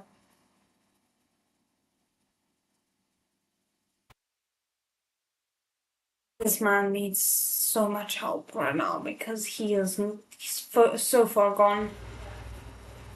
Wait a minute, Lu Wenzhou paused. Su Luzhan isn't your daughter, is she? She isn't. Shu Wenchao denied without even thinking about it. I never touched Su Shaolan. I only bought her time so I could be with her. It's not what you think. It's still pretty bad. You can justify it all you want. It's still pretty damn bad. She was so venomous, so abnormal, but I still loved her. I couldn't hold her back, and I couldn't hold myself back either. That's not love, that is obsession, but okay. Having heard this much, the criminal policeman, who'd been tormented all day by the victims' family members, could hardly stand it anymore. He seemed about to explode. To turn Shu Wenchao's refined head into pulp. Once again, held down by Lu Wenzhou's hand, which seemed to be cast in iron, he cried, "Boss! There are still some things I haven't asked." Lu Wenzhou gave his colleague a look, telling him to be patient. "Shu Wenchao, when did you start helping Su Shaolan cover up? What role did you play in all this?" After Su Hui died, Shu Wenchao thought about it and let out a long sigh. "I suppose it's been 10 years. When Su Hui was alive, Every day, Sushalan wanted nothing better than for her to die. But when she really did die, she felt isolated. That gaming hall her mom had run was about to be torn down, too. Sushalan said she didn't trust anyone else. She could only appeal to me. What else could I do? I had no bottom line when it came to her. Just then, the owners of that apartment in the Sunward estate were going abroad. My income was all right, and I got some money from my family. I had some savings, so I bought the apartment, only they left too quickly and didn't have time to transfer ownership. Shu and Chao looked down. I didn't let her use that apartment.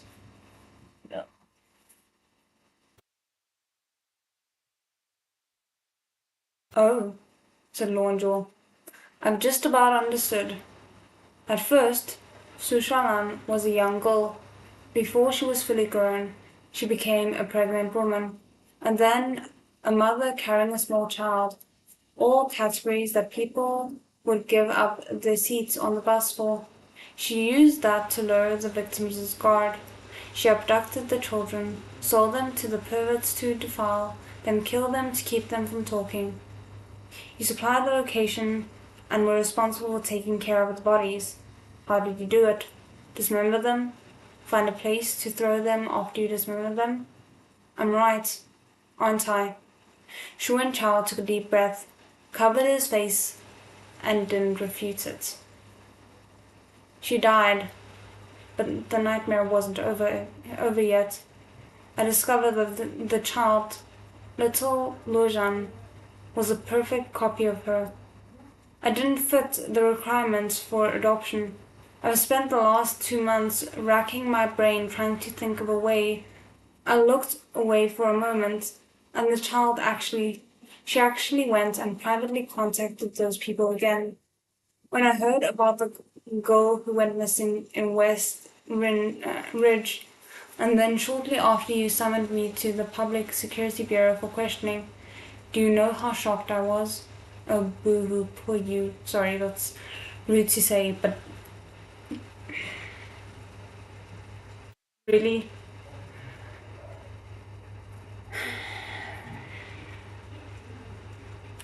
Shu and Chao looked at Lo Winjaw, his eyes red. Go ahead and arrest me. It'd be freeing me. I won't ever have to. Luanjaw's phone vibrated gently. A message coming from Long Chao. Boss, I arrested that asshole. He saw the photograph but still won't admit it. He keeps saying that he didn't know the facts. Wait until I get a line about the others.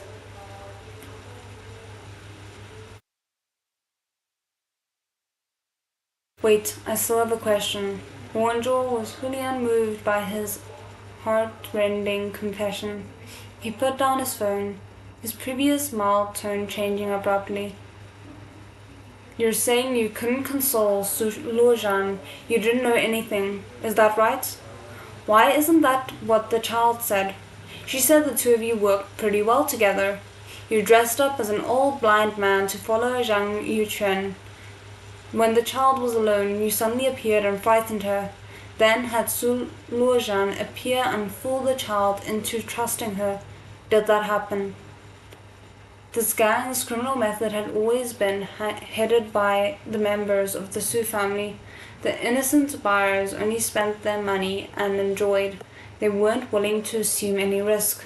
So the victims must have been chosen.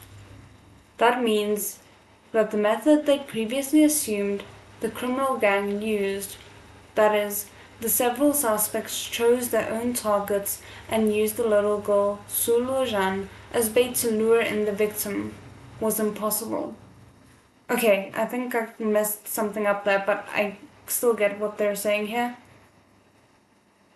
I don't know if Priest researched it, but some of the nastiest people I know feel a lot of self-pity over everything that hurts. Over even things that hurt others. Yeah, a lot of this is, I get the sense that Priest could put a decent amount of research into the psychology of people when writing this.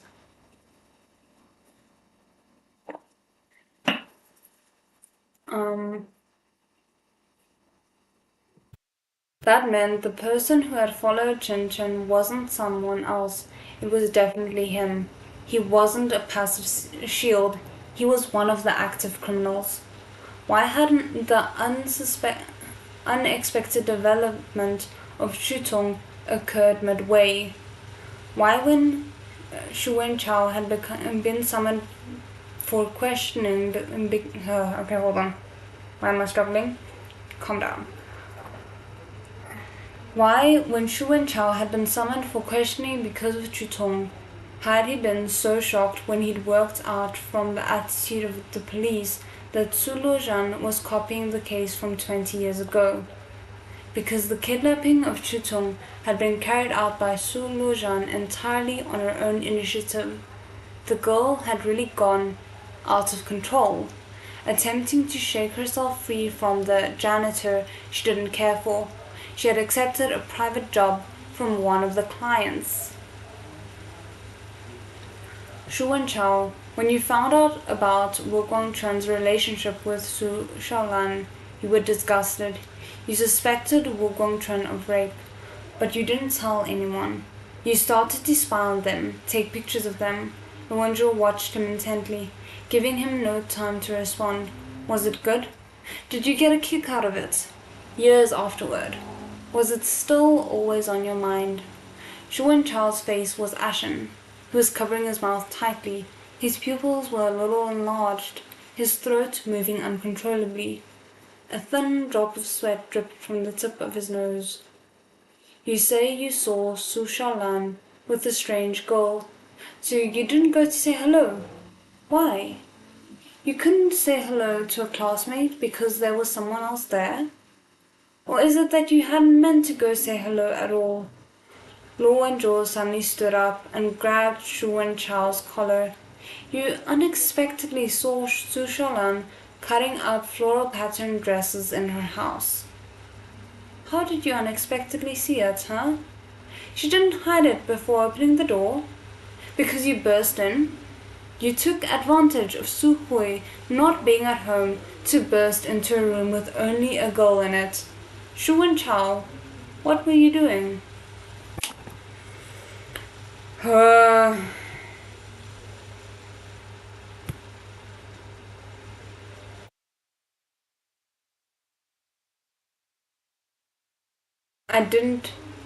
You didn't touch the girls. Luanzhou lowered his voice, speaking into his ear. Because you can't get hard at all. You put a photograph of Su Shaolan at 13 in front of the box of her ashes. You plastered that old photograph from 20 years ago onto the window to fool yourself. Because you were infatuated with Su Shaolan, who was callous, abnormal, who hurt children her own age without hesitation. Not the Su Shaolan who was scared out of her wits by Wu Guangchun's death. A sheep who could be controlled by you and her mother. Let me ask you, when you saw her committing crimes like back then with your own eyes, when you saw her taking care of the bodies, was that the only time you could get it up? No. Shu Wenchao could hardly sit up straight. He weakly pushed away Luo Wenzhou's hand. Why did you suddenly want to marry Su Shaolan? Because you saw that 20 years later, Su Luojan had grown up to be the perfect image of her back then. And you wanted to become Wu Guangchun? You aren't a beast. Of course you aren't a beast. Beasts are pretty nice. They can do work. They can provide meat. Are you worthy of that? Guys! No one just spitting facts. I can't deal. I can't. That was so satisfying to read. Like, it's so grim, but it's so satisfying because, damn, that man has really just been pushing this pity party and he doesn't deserve it. Okay, Lowenjo finally getting all the information he wanted from the guy so he can stop his pity party. There we go. And we work so hard rounding them up. Captain Law, I love this. Yes, guys, totally agree. Okay, damn. We have another chapter and we're already at 2 hours.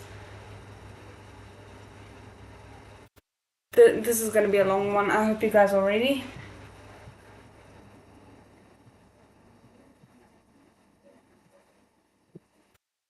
Okay, chapter 58, Humbert 25.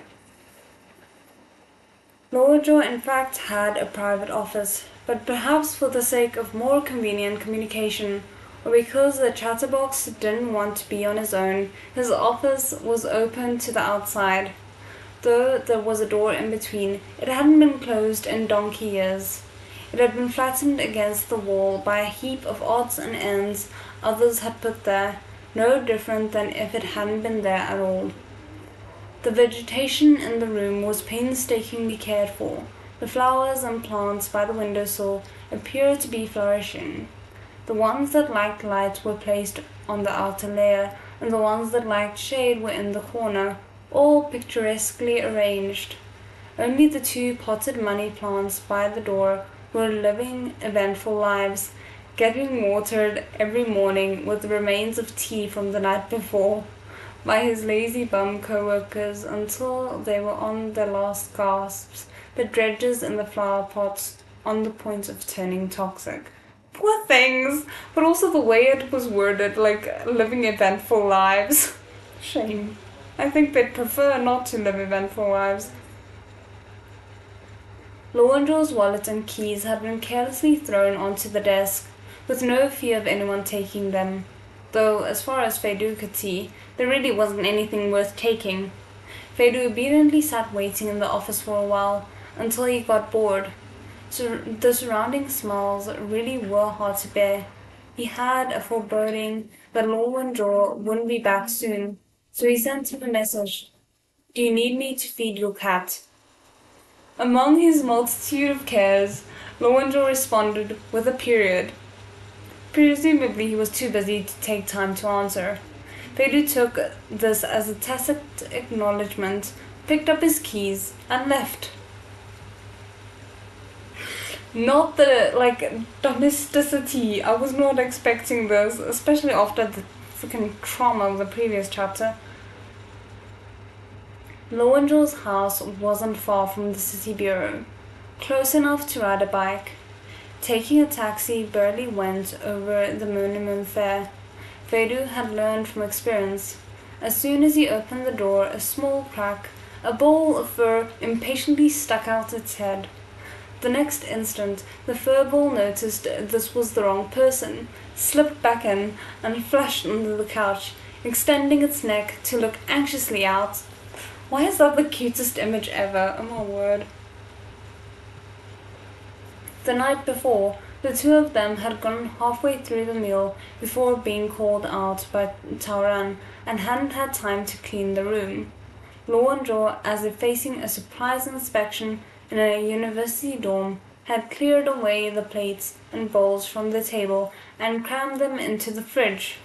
Because he hadn't allocated the space properly, there'd been no place to put the last plate of croquettes. He'd had to temporarily shelve it on top of the 1.8 meter high fridge, relying a great deal on luck when it came to the cat's ability to climb to high places. Evidently, luck was all that would have done. Shards of porcelain were scattered like stars across the sky in a trail from the dining room to the living room. The corpses of croquettes littered the ground, each bearing tooth marks. Comrade Loigor's scientific method was unsurpassed. Only after exhaustive testing had it reached the conclusion that none of this suited its taste. No. The cat's food bowl was empty, faintly glimmering under the lights. Perhaps the cat itself had licked it. Feidu poured out dry cat food like Lo and Joe had. Thought about it, then also opened 2 cans and put them next to the bowl. Oh no! Now I'm suddenly scared for like Feidu's ability to take care of other living things. Loigo, hungry enough to lick its bowl, couldn't resist the temptation. It quietly stuck out its little head, immediately met Feidu's gaze, and tremblingly withdrew once again. Feidu ignored it. He washed his hands twice before feeling they had been washed clean of cat food smell, then took a broom from the kitchen and tried to sweep the mess covering the floor into a pile. He really didn't have the makings of doing this kind of labor. After a while, he still hadn't gotten the hang of it. Oh no. President Fei, one arm hoisted up, stood to one side, leaning on the broom, objectively evaluating the fruits of his labor. He felt his sweeping had produced an oil slick. Oh no. By a different path reaching the same result as the city bureau's dining hall's greasy floor. Oh great, it's wonderful. But also, I just remembered that he does still have one arm in the sling, so I will give him the benefit of the doubt that he maybe could have attempted a better result if he at least had 2 hands. But I know that's basically just wishful thinking at this point. He determined to give it up. He found a familiar cleaning company on his phone and invited an hourly worker to come over. Just then, he suddenly felt something touch the back of his heels. Feidu turned his head and found Lo Igor had at some point come over. A portion of the cat food in the bowl was gone. It had eaten and drunk its fill and finally gotten up its courage. It thoughtfully circled Feidu, sniffing uncertainly around his legs. Finding that Feidu was looking at it, Loigo turned its head and retreated 2 meters. After a while, seeing no reaction from him, it turned back again, as if venturing into the unknown. This is so freaking cute. Feidu lifted his pant legs, crouched down, and offered it 2 fingers. At first, Loigo dodged instinctively. Then, seeing that he didn't move, it approached, shaking its whiskers. Perhaps smelling the friendly scent of its cat food, it gradually let down its guard and touched Feidu with the tip of its nose. Not meeting with any harmful treatment, it boldly lowered its head, using the top of its head to rub against the palm of his hand. This is so cute. And it's like it feels like aftercare after the freaking thing that I just had to read. Damn, Feidu really said, your ass is so broke, there's no reason to even bother trying to steal anything. Not everyone's a millionaire, child. And every time we come back to Loigo, I both want a pet more and also am grateful I don't have one. I can't have one, okay? Cat versus cat, a perfect character. That cat, yes, overshadows everyone. He knows he's the true hero of the story for tolerating those 2 fools. Guys, I fully agree with everything you have said, and he truly is the MVP of the story.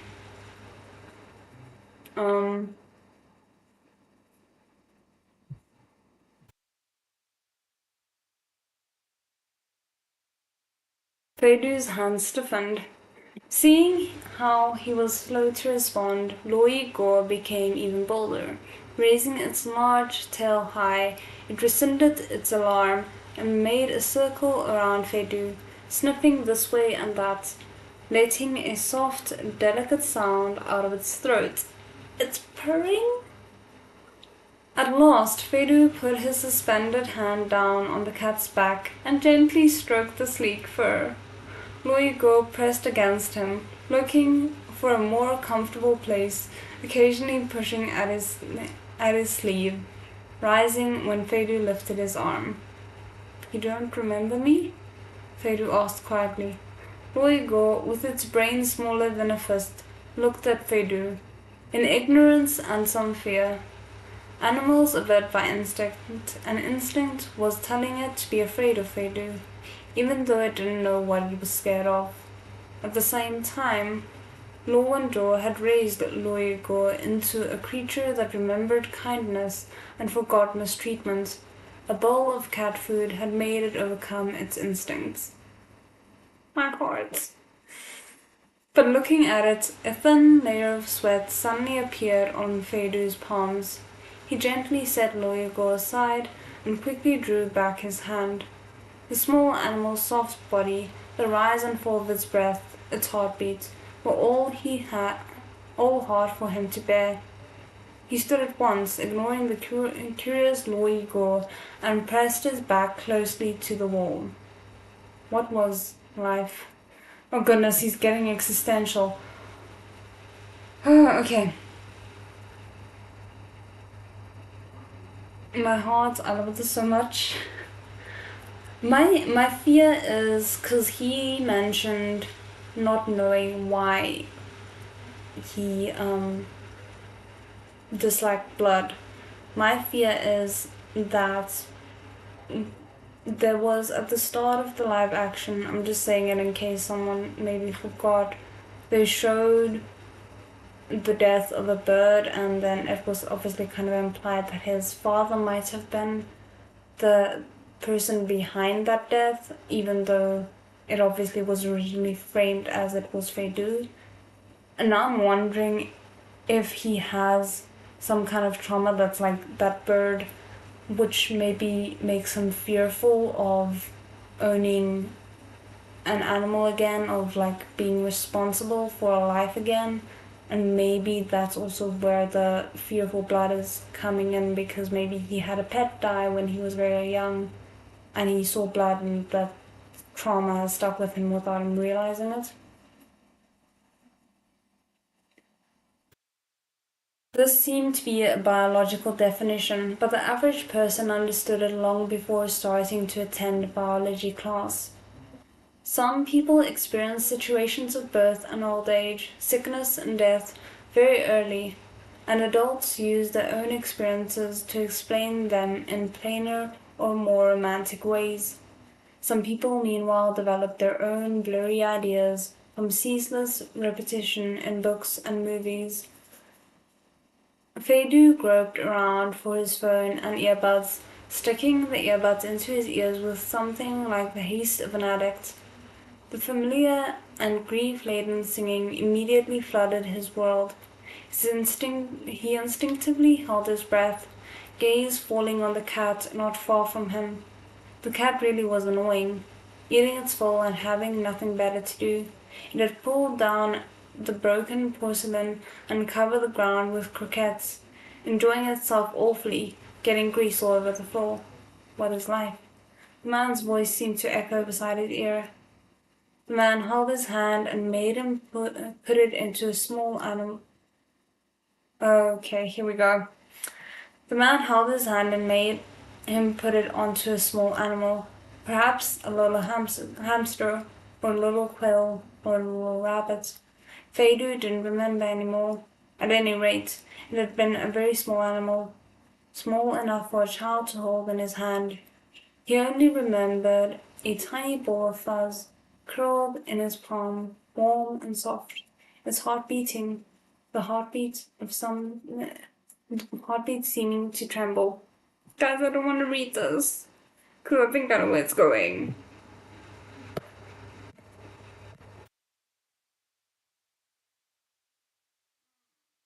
I'm assuming, like, for anyone who hasn't read this yet,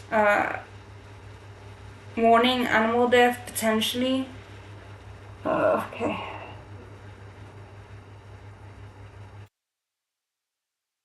Okay, let's try this. It felt like a wonder. This is life, said the voice.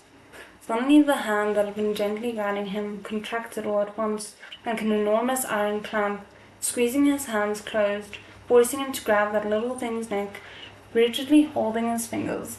The small animal struggled, letting out a dying moan. He instinctively struggled as well, but the man could control him easily until the trembling heartbeat and fruitless struggles had ceased in the palm of his hand. Sorry, I just really wanted to get past that. Oh. This is death, the man's voice said to him. You see, the transition from life to death is in fact very prosaic. It isn't at all as serious as in people's exaggerations. The reason why they exaggerate it is that man is a social animal with very grave inherent weaknesses. On the one hand, he wants to improve his existence with the help of the community and of society. On the other hand, he can hardly control all kinds of bizarre evil urges and desires. Speak for yourself.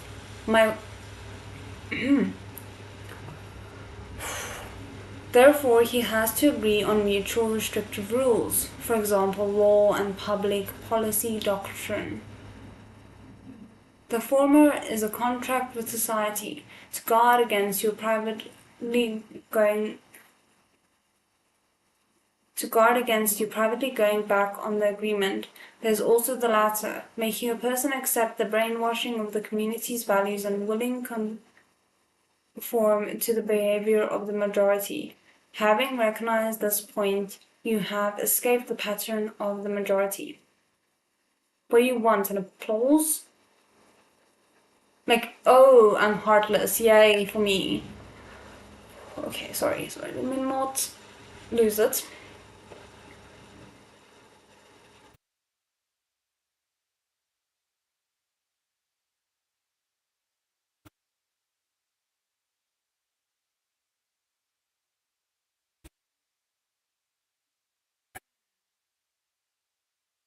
Me a drama queen or Fedu a drama queen? Because either way, I don't necessarily think that's the case. If we're talking about Fedu's father, 100%, not just a drama queen. He's like,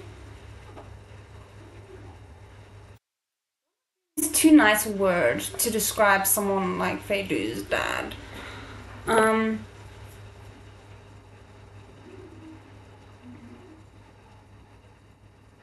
Where was I?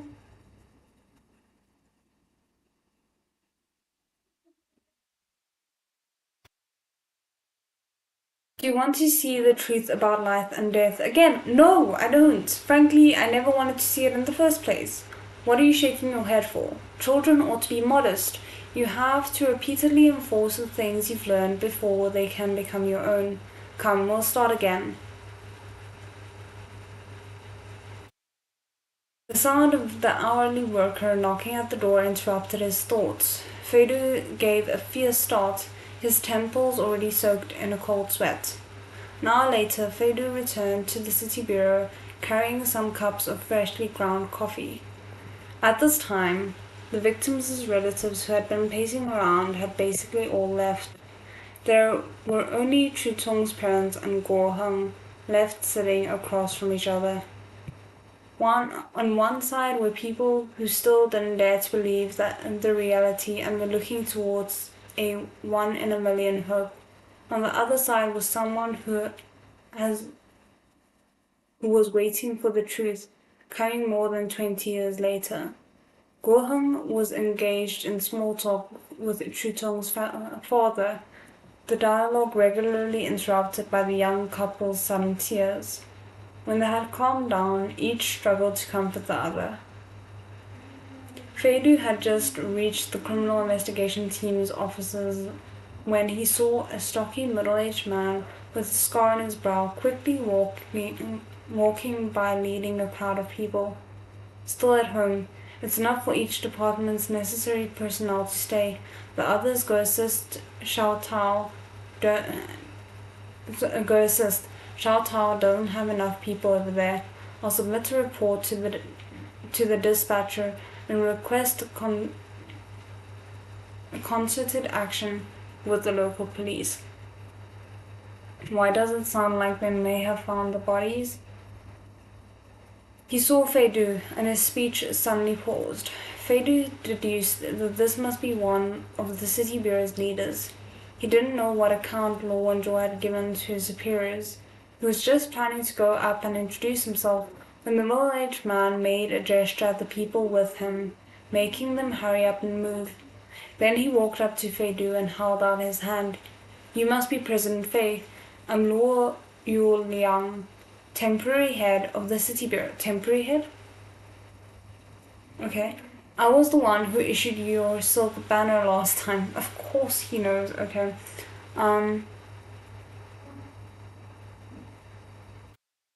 Your reaction is very understandable as a first time reader. Oh, are you going to sleep? Bye. Sleep well. Oh, yes. Sorry. Okay, I misread that. But bye. I hope you have a good day.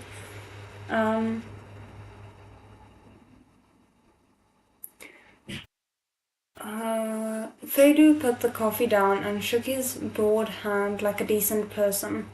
Director Lu, nice to meet you. Lu Yu Liang uttered some conversational greetings, then said, Taran and the others have already found the suspect's burial site.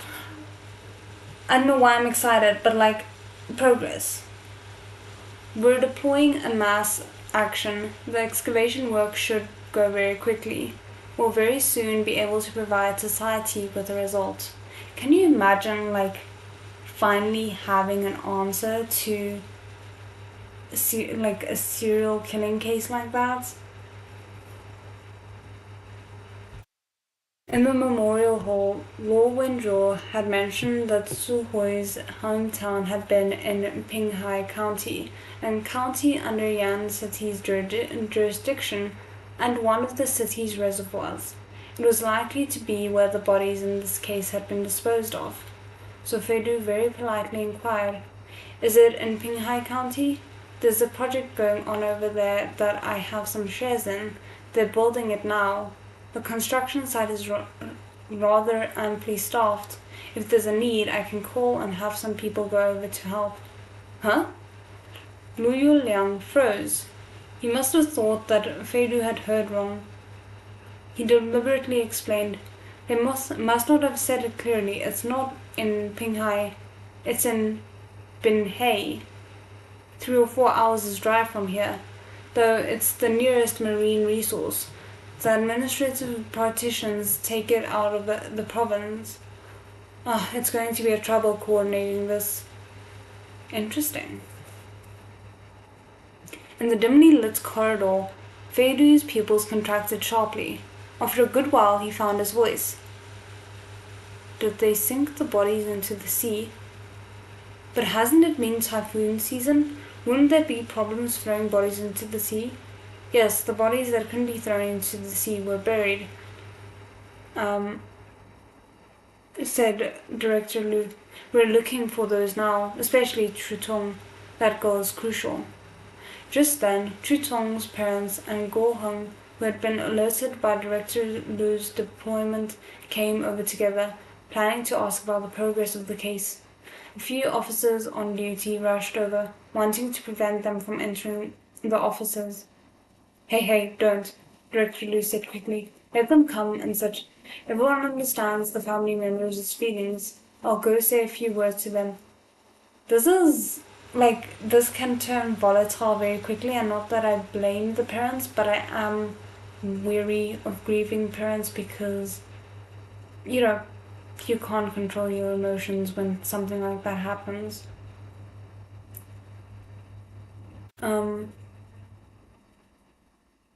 Feidu cleared his somewhat dry throat and said a timely, You're busy, sir, I won't bother you. Luo Yu Liang nodded at him and sighed deeply. The suspects in this case really are. Having arrested them, we still may not be able to get a satisfactory result. I'm afraid what's happened 20 years ago will happen again. Then he nodded to Feidu, quickly went past him, and left. Perhaps because society had straightened its views on environmental protection in recent years, the supposed plans to develop Binhai had failed to pass some credentials and procedures relating to environmental protection and had thus been put off to this day. On the small surrounding island, there were convalescent estates that could be considered flourishing. Nearby, there was an oil painting village. at a fixed time each year. Fixed schools that had signed an agreement would bring their students to do drawings from life, which could also bring some business to Ben Hai's holiday village, which was like an agri-tourism spot. The rest of the time the visitors were few and far between. Away from the coastline, there were several mountain places rising and falling in unbroken stretches, entirely uninhabited. Only a few old roads passed through. The green of the grasses and the untouched deep forests were strong and thick among the faint salt sea breeze. All the roads had been closed. The locations of all the clear and beautiful scenery on the wall of photographs had been marked one by one. They extended over close 10 kilometers, unexpectedly following the same little road with indistinct boundaries. The Yan City Police and the police officers dispatched from the Binhai town followed the route, making countless circles of yellow tape. Deputy Captain Tao, we found a place. Oh, wait a minute, a fresh corpse. Oh, sorry, this corpse is fresh. I don't know how I mix those words. But also, doesn't it seem like President Faye is unusually bothered by this news?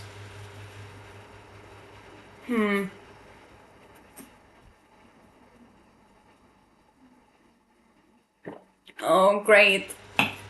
I accidentally glanced at the start of that sentence and now I'm not looking forward to reading it. Okay. Jitung's little body had been cut into 7 or 8 pieces, buried separately. By daybreak, it had finally been completely assembled. The cutting marks on the body matched the cutting tools in the apartment in Sunward Estate. The medical examiners even managed to extract some bodily fluids from the corpse. The sheer luck in the midst of misfortune made the middle-aged man Lung Chow had arrested collapse on the spot. Yay! One tiny pinprick of hope in the midst of despair. Thank you for... I was following another child then. I already knew her parents were busy at work. She usually went home alone. I never expected I'd run into a bizarre thing like a hijacking. I wanted to call the police. It was that little girl, that Su Lujan, who bewitched me. She said she liked this one, desperately urged me to grab this one. I just happened to be familiar with West Ridge. My brain heated up. I didn't kill her. I absolutely didn't kill her. I left when I was finished, really. Then that man, the janitor, he furiously barged in and grabbed Su Lujan. I saw something was off and quickly ran away. I really didn't know what would be. They would be so deranged, really, trust me. I loved them so much. How could I stand to hurt them?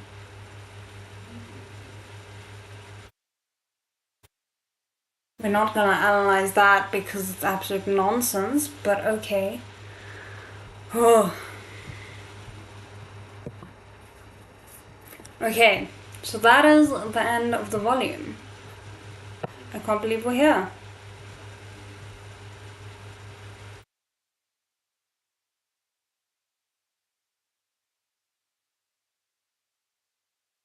Okay, so let me just quickly jump over.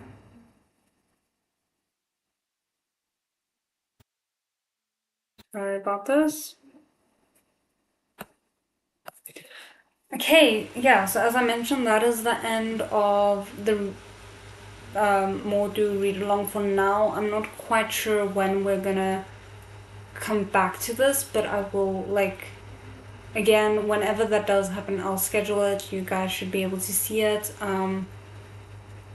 Would you guys prefer I also put up a community post like a week ahead of it for whenever we do get back to this? Won't some of Feidu's business partners be unwilling to let him buy the Bingha land, or oh, that makes sense. That might be it. Sorry about this,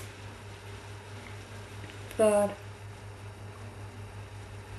okay, that was a rough 2.5 hours, but it was very fun to be able to do it with you guys again, and I hope you guys enjoyed it as well.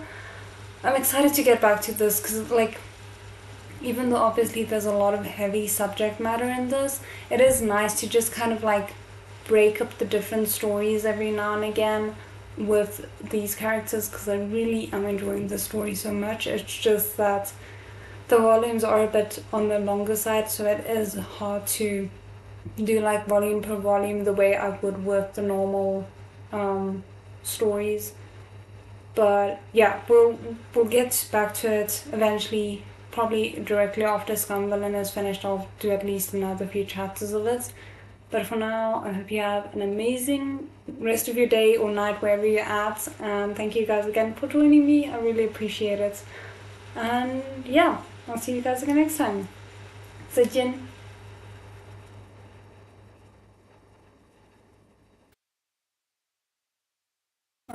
This story is so much more pleasant to read with someone, I gotta say. Thanks, guys.